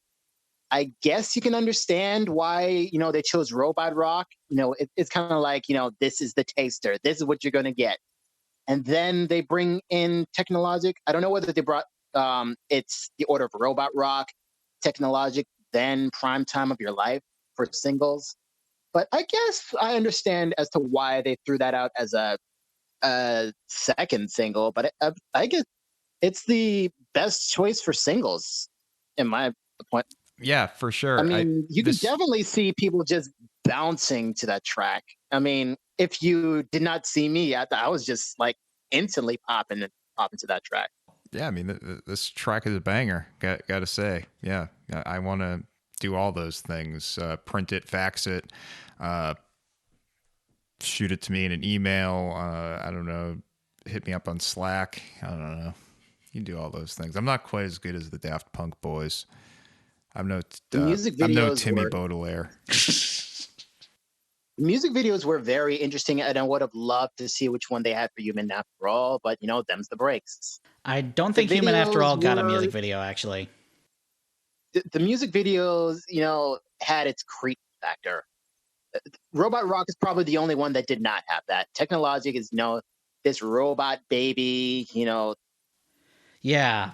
Like it's doing things, whereas, Prime Time of Your Life is, a girl with an eating disorder kind of, cutting her skin open, Yeah.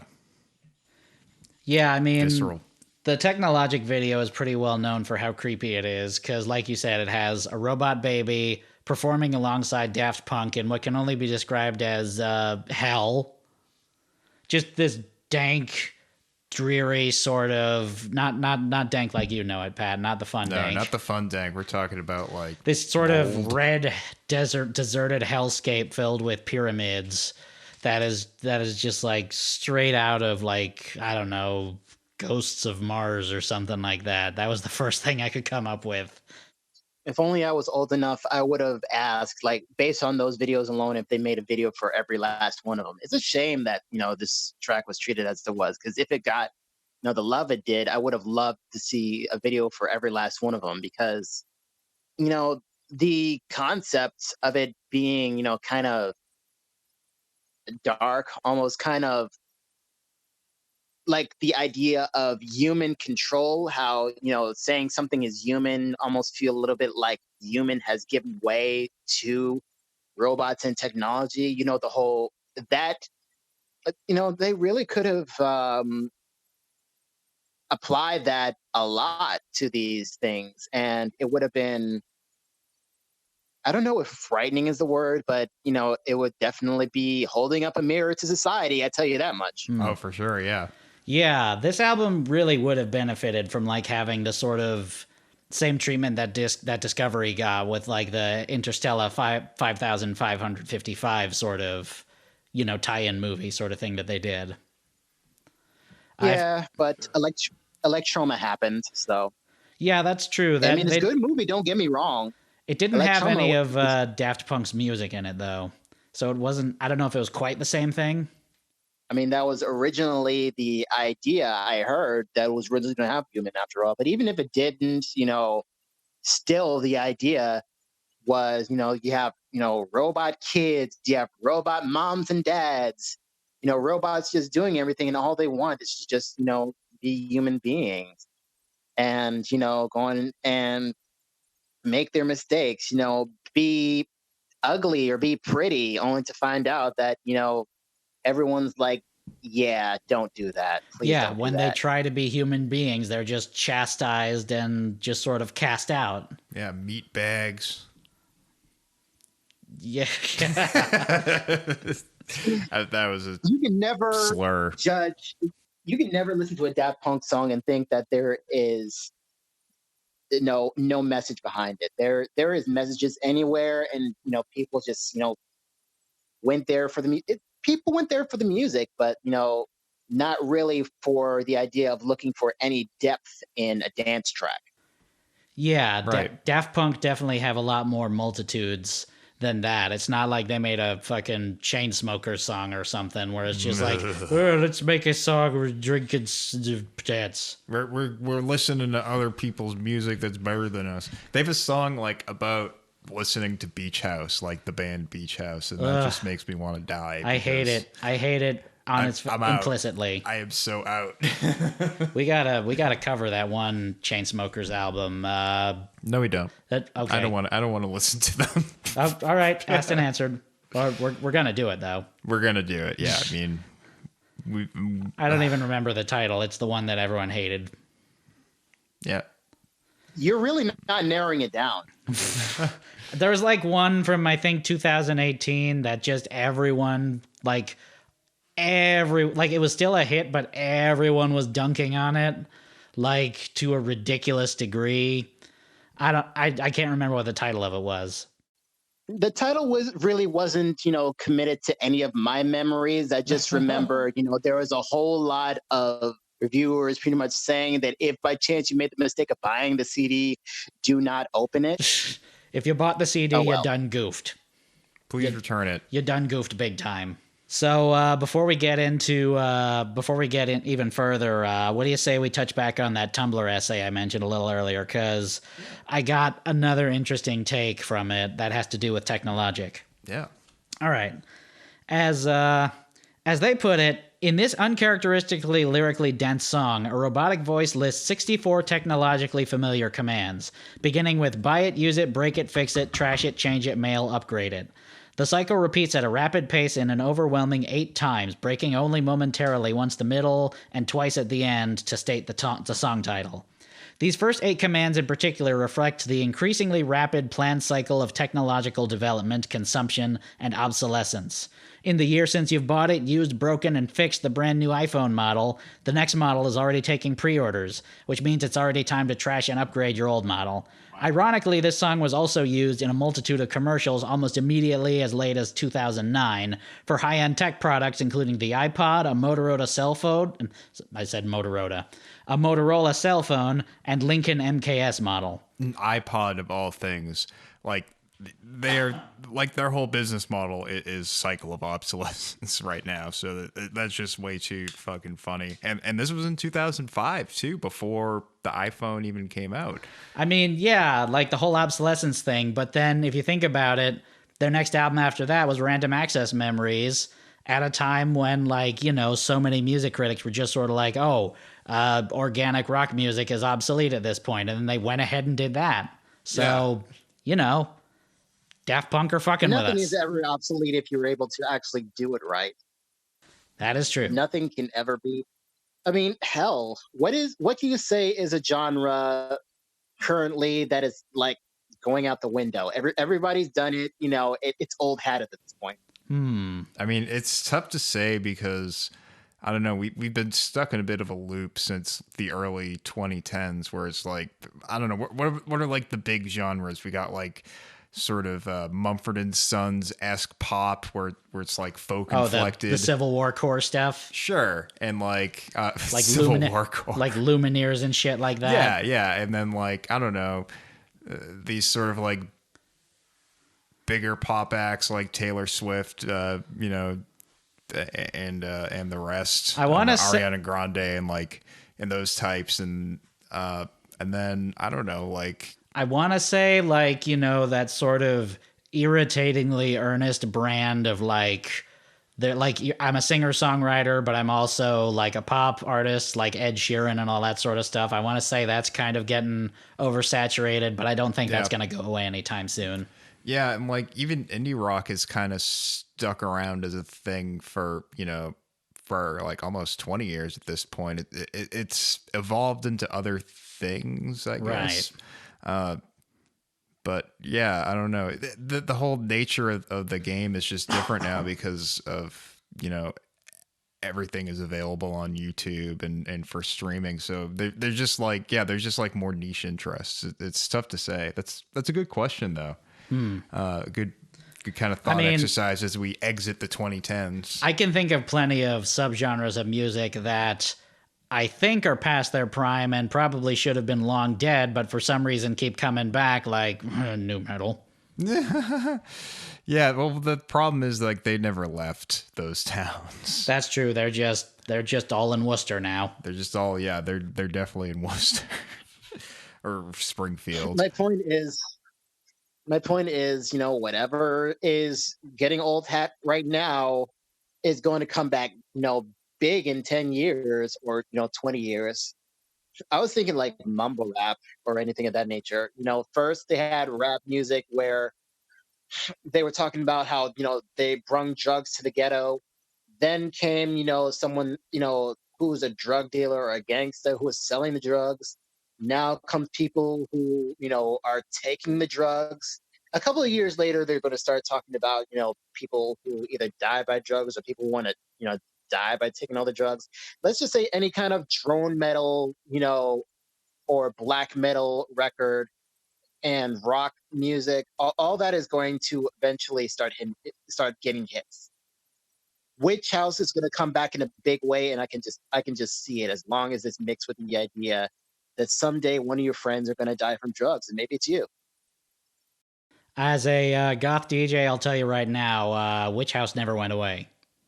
It's just in goth clubs now. Yeah. And not Billboard. I mean, folk was a huge thing in 2000 something with Devendra Banhart. Oh yeah, for sure. And stuff. Yeah, the freak And folk now, thing was like a big thing. Yeah. There was also like, it wasn't freak folk, but I feel like there was also a big sort of folky thing with like artists like Iron and Wine and Fleet Foxes and stuff like that. Oh yeah, Decemberists and the like. Now folk is mainstream now. Oh, for sure. Any white dude with a guitar can come and be a star. That is true. So whatever was underground and was big, in a couple of years, there's going to be a hit off of it. For sure. What it is, it's like the idea of like the new like culinary hit.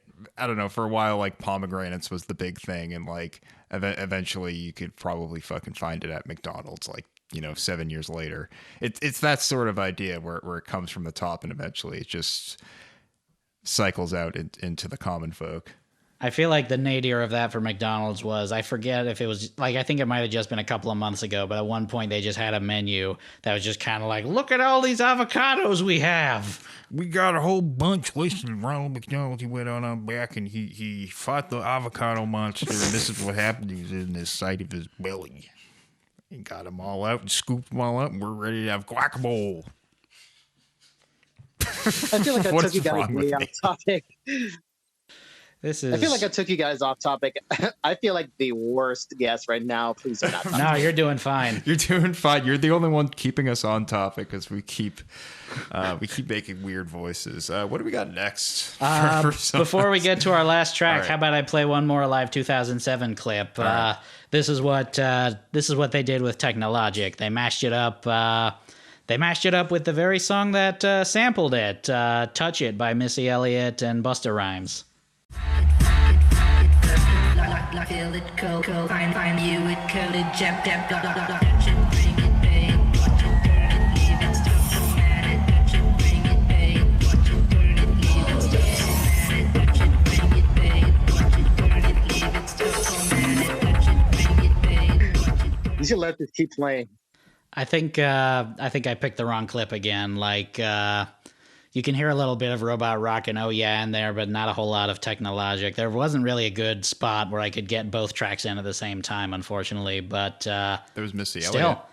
Still sounded rad. I want to wear one of those windbreakers like she's got. Well, to replace that, you can always play the one that the piece of the sample that could actually mirror how you feel about it, or how we should feel about it. I didn't think to bring a sample of like the actual song, unfortunately. Yep. Like, fuck it. Yes. Fuck it. Just fuck it. Yep. You grab what you could. We're in a dystopia, so fuck it. The world's ending. Listen, Jukebox Zeros, we want you to fuck it.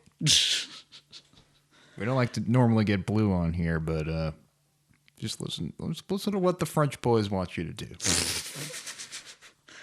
Oh boy. Now we're finally at the last track number 10. Should I go ahead and play it for you guys? Here's Emotion by Daft Punk.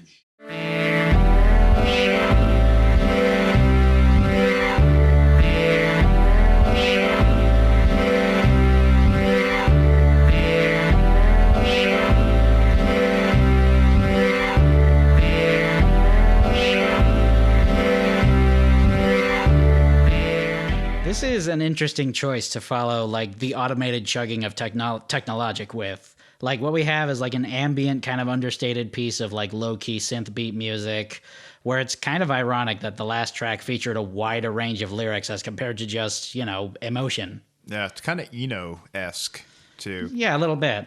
Yeah, like I was kind of floating on a little sea of synths there. Maybe that's just another statement that we're supposed to pick up on, that technologic, and by association, technology, is complicated and layered and overwhelming, while emotion, and by proxy the song Emotion, is, it's simple, it's solemn, it's without pretension. Or am I reading too much into that? No, I think you could be onto something there. Emotion is something that, I guess is a little more straight ahead and on its sleeve and in its approach. I see where you're going with that. I do not see where I'm going with that, though. Christopher, maybe you have Charles. Do you think this is a good song you can just feel and cry to? Sure. Yeah, absolutely. I mean, I can just imagine, someone had to be a track saying, "You're gonna be okay. Things will go your way." And I'm like, no, just give me the music. All this says is emotion. Great. Give it to me. I'm going to go cry in the corner now. Yeah. That's too much emotion. Well, I mean, in this case, he's just saying the word emotion, so you remembered that you had one deep down inside. I mean, that's really saying something, that Daft Punk could, like, pull off, like, that kind of feels with what's clearly just, like, a vocoded, like, text-to-speech thing. Yeah. The way they just, like, it's all in, like, the arrangements and stuff like that. And it's like they pulled it off. Yeah, you did it again, Daft Punk boys. They're robots that make you cry.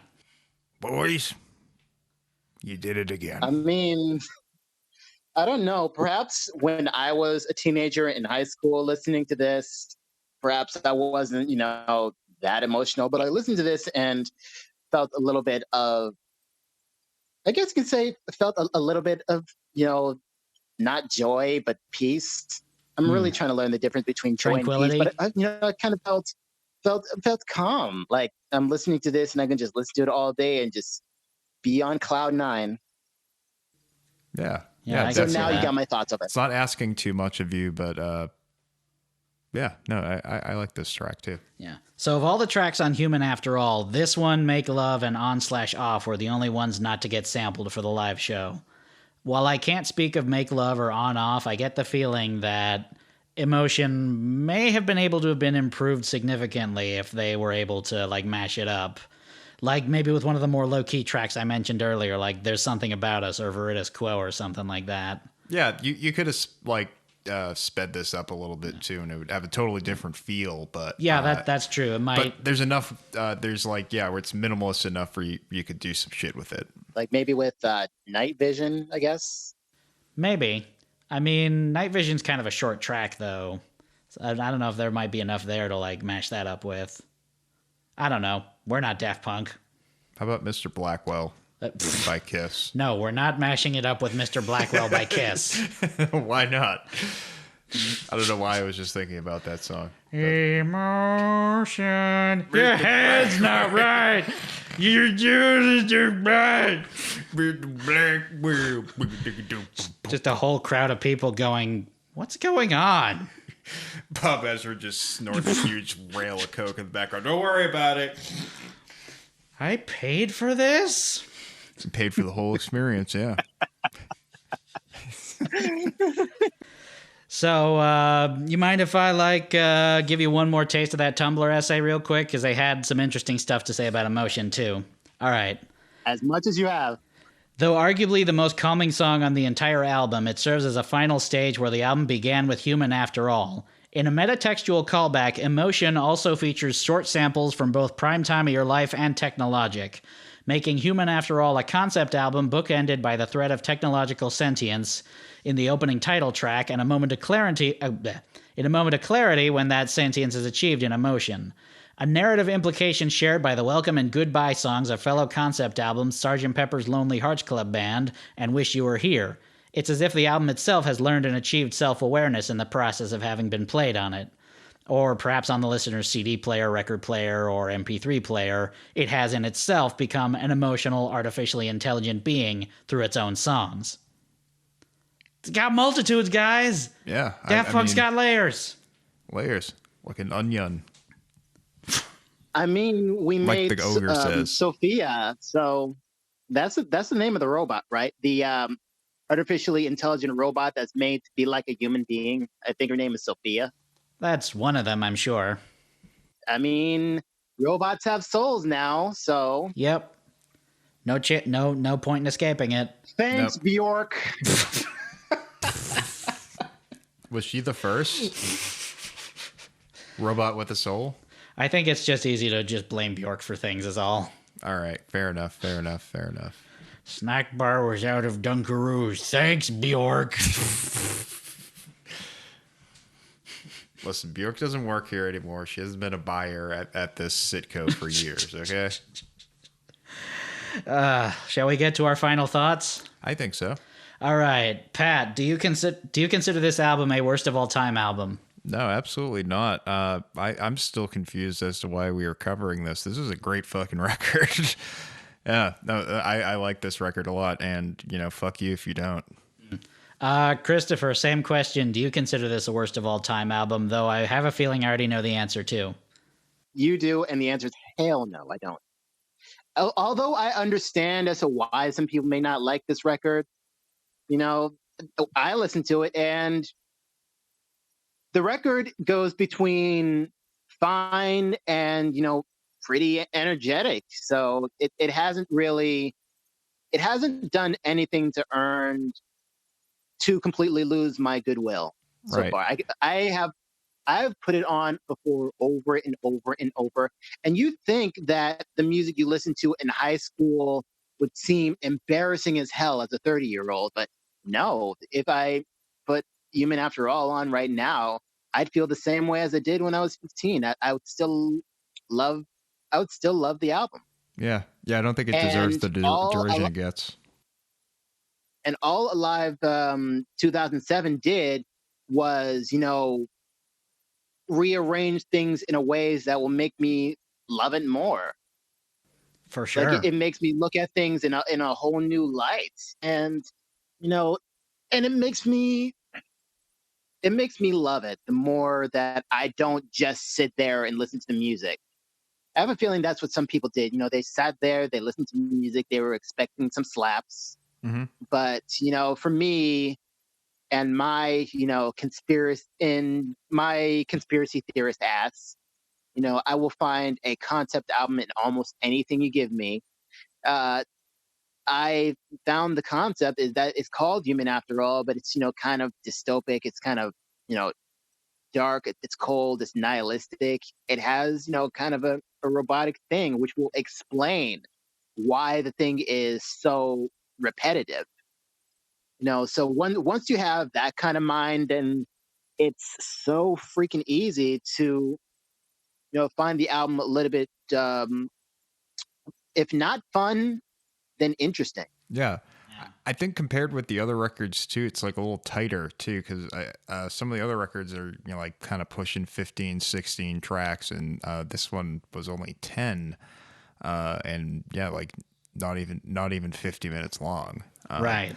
So, sorry, I was just thinking of another thought where, like the mindset behind like having derision towards this album, but like it had been a few years since they had released discovery. So it's almost like, you know, they popped up at like different as like a different entry point for different Daft Punk fans. So I think like I could picture someone like discovering Discovery, you know, in 2000, like 2003, 2004, and then like hearing the news about the new record coming out, and like, you know, getting excited and that anticipation, and like it doesn't sound like these previous two records. It's like a bit too drastic for them. So, yeah, I think it's just that initial shock of that. If you're like a diehard, which I guess that's something that you're wants to be. With Daft Punk, from what I've gathered. As for me, I agree. This album is not a worst of all time album. An album like this that can allow for the kind of nuanced interpretations like the ones we've been sharing here, almost by proxy can't be considered a worst of all time album. And like, even setting aside my own fevered nostalgia for Human After All, like the lows aren't nearly low enough and the highs are far too high for me to consider it anywhere near the same company as some of the dreck we've been covering. Yeah. So yeah, this album rocks. Yeah. Finally, we did Robot rocks. What would you say is your favorite track on this, Pat? I won't even say least bad because it's not that kind of album. No, we're doing a standard review of this. I guess so. Yeah.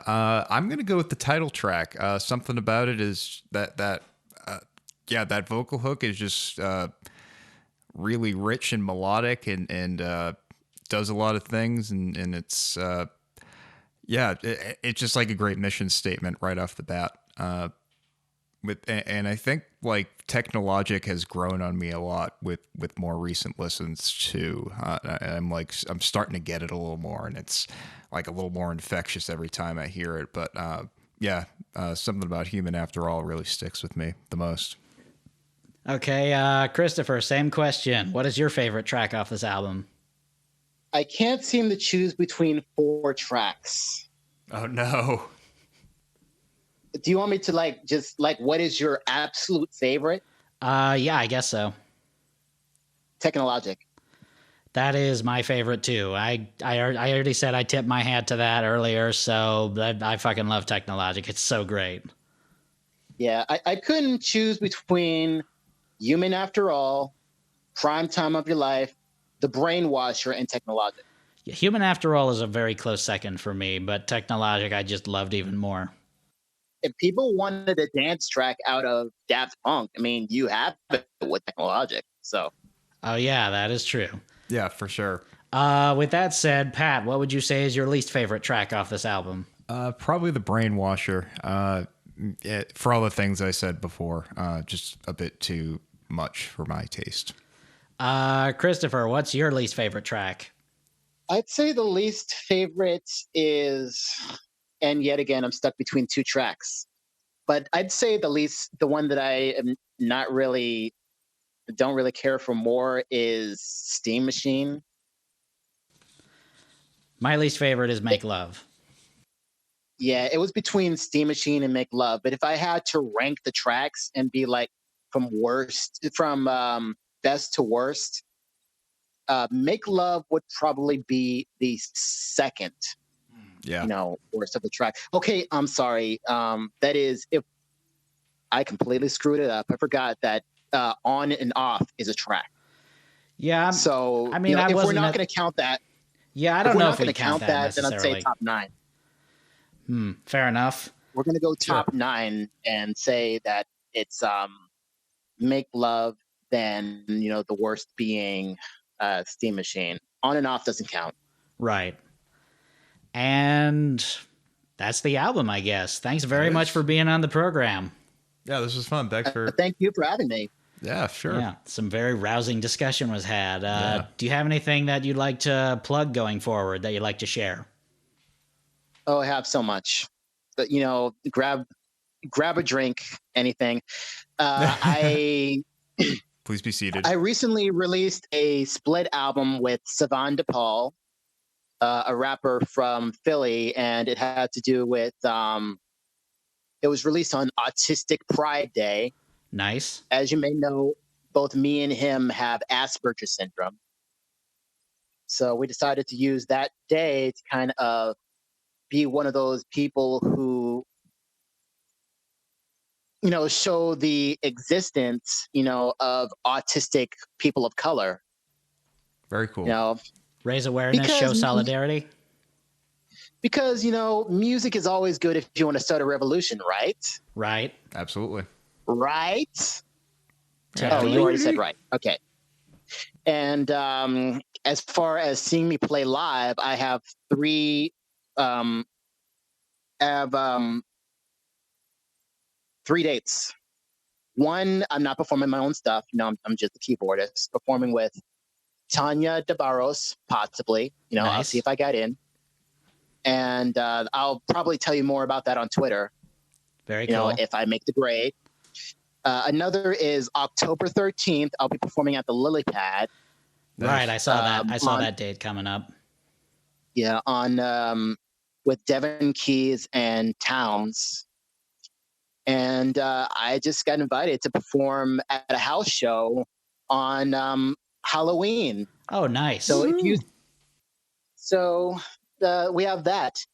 And also, I'm recording a new album, trying to really, hold my stuff together. My computer is, fucked as of right now, but I have another one in which I can forge an album out. Nice. So look out for that. And also, I could hold on to the idea of doing a podcast. Oh, very nice. I don't know. I don't know whether fun. to do a podcast that is based upon, I'm thinking of doing the podcast that is just like this one, but it's based upon the 1,001 greatest albums that you must hear before you die. Oh yeah, I like that book. There was for a stretch of time, just to give myself something to do while I was at work, I made it my goal to listen to every single album in that list in the most recent iteration, which at the time was the 2014 edition. Did you make it through what all I wanted to 1001? do is Wow. what I wanted to do is listen to those albums, listen to the best of those albums, and see if they still hold up. Do you still think that these albums, are something you should listen to before you die? Interesting. I like that idea. That's a really good idea for a podcast. It's kind of like an opposite end of the spectrum for us, where it's do these albums really deserve the derision that they got? Do these albums really deserve the acclaim that they got? Yeah, that's a interesting take. I would listen to that. Yeah, but I have as much of a problem with that as I have with this next one. I also wanted to do a podcast, once again, showing, autistic people of color. And, but in order to do that, I need people to work with. So for both of them, I can do this alone, but I don't think I can do it alone. I'm already doing a whole lot by myself. So if anyone's interested in wanting to join up with me for the idea of doing either podcast, then hit me up on Twitter or Instagram. Both are Token Black Aspie. That's Token Black ASPIE. I was told that, people who have Asperger's shouldn't use that word because it's, it's a little bit of a slur. But I don't give a shit. I do, but I don't think it's that bad of a word. I think it's just a word you use because, you're kind of lazy and you don't want to say a person with Asperger's. Yeah, so I have all of those going on. I'm working on a new album. In the meantime, go on and download the one I have, Savan DePaul, for free with the option to pay. Check out the shows that I have. And if you want to spread the word and have more people come, I would love to have you.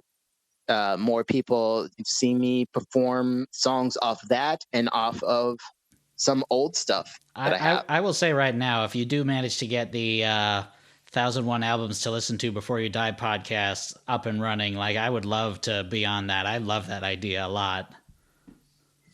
I mean, if someone's interested, all you got to do is talk to me on Twitter or on Facebook. I mean, they already gave you my name. Sorry. It's don't worry about it. Like I said, I can always use fans anywhere else as long as you don't come at me with some weird shit. All right, fine, or you can, fair enough. And I think I'm done. I think I pretty much gave you everything. All right. Oh, I'm sorry. I would love to have a friendship, have kind of a solidarity, friendship thing with other autistic musicians. So if you are one, you can hit me up on Twitter, Facebook, or Instagram, and we'll meet, talk about music, listen to each other's stuff. We're all we got. So, let's do the thing. Respect that. Totally. Do it. Do it. You got anything coming up you want to plug, Pat? Not now. No. No? I'm going to bed. All right. I'll plug just last week we put out the through my sort of collective imprint that I sometimes use, Combustible Designs. We put out the tribute to the Prodigy that I'd been working on with like a bunch of other electronic musicians. Very cool. Titled Jilted Generations, an underground tribute to the Prodigy. As you may or may not know, their frontman Keith Flint committed suicide earlier this year. So the album's on Bandcamp. It's pay what you want, and all the proceeds that are made from it will be donated to the National Suicide Prevention Lifeline. I've got a track on there as Sawtooth. There's also some stuff from Stahlschlag, Slider, our friends at Big Time Killer on there. Another band I play with, Transdusk, has a track on there. And just go check that out. And nobody ever tells me about. Oh, sorry. Nope. Nobody ever tells me about these things. I want to do a tribute track to someone. I don't think we knew it. I don't think we knew each other back then when I was putting this thing together. I want to put one together at some point. I don't know who, but I might want to do that. So let's stay in touch. Sure. I am also working on a new Sawtooth album as well. Right, I have a bunch of instrumentals I've put together. At this point, I'm just looking, because what I want to do for this one is, I usually only do instrumental industrial electronic music. I want to try to do a thing where I can get a different guest vocalist on each track. So gonna be looking for that sort of stuff. I think you said you were gonna work on a track. My friend Drost over in Arizona also expressed an interest. The singer I know from New Hampshire named Gish is looking at some of the tracks too. So we'll see how that develops. Yeah, should get Thornbrain, our good friend Austin from totally. He would be Yes great. Episode. Yeah, get him on too.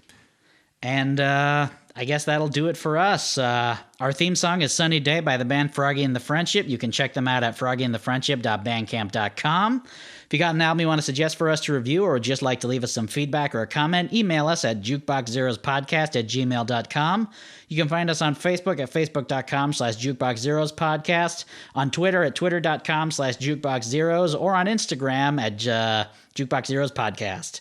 You can find us, rate us, review us, subscribe to us on Apple Podcasts, Stitcher, Spotify, or check out our main page at Spreaker.com/show/jukebox-zeros. Jukebox Zeros is a production of the Zero Science Network. For more great podcasts, go check out zero-science.com. And that about does it for this podcast. I'm Lilz. I'm Patrick. And remember.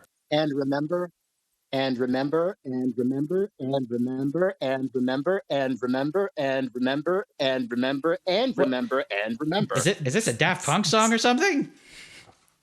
Good night, everybody. Bye-bye.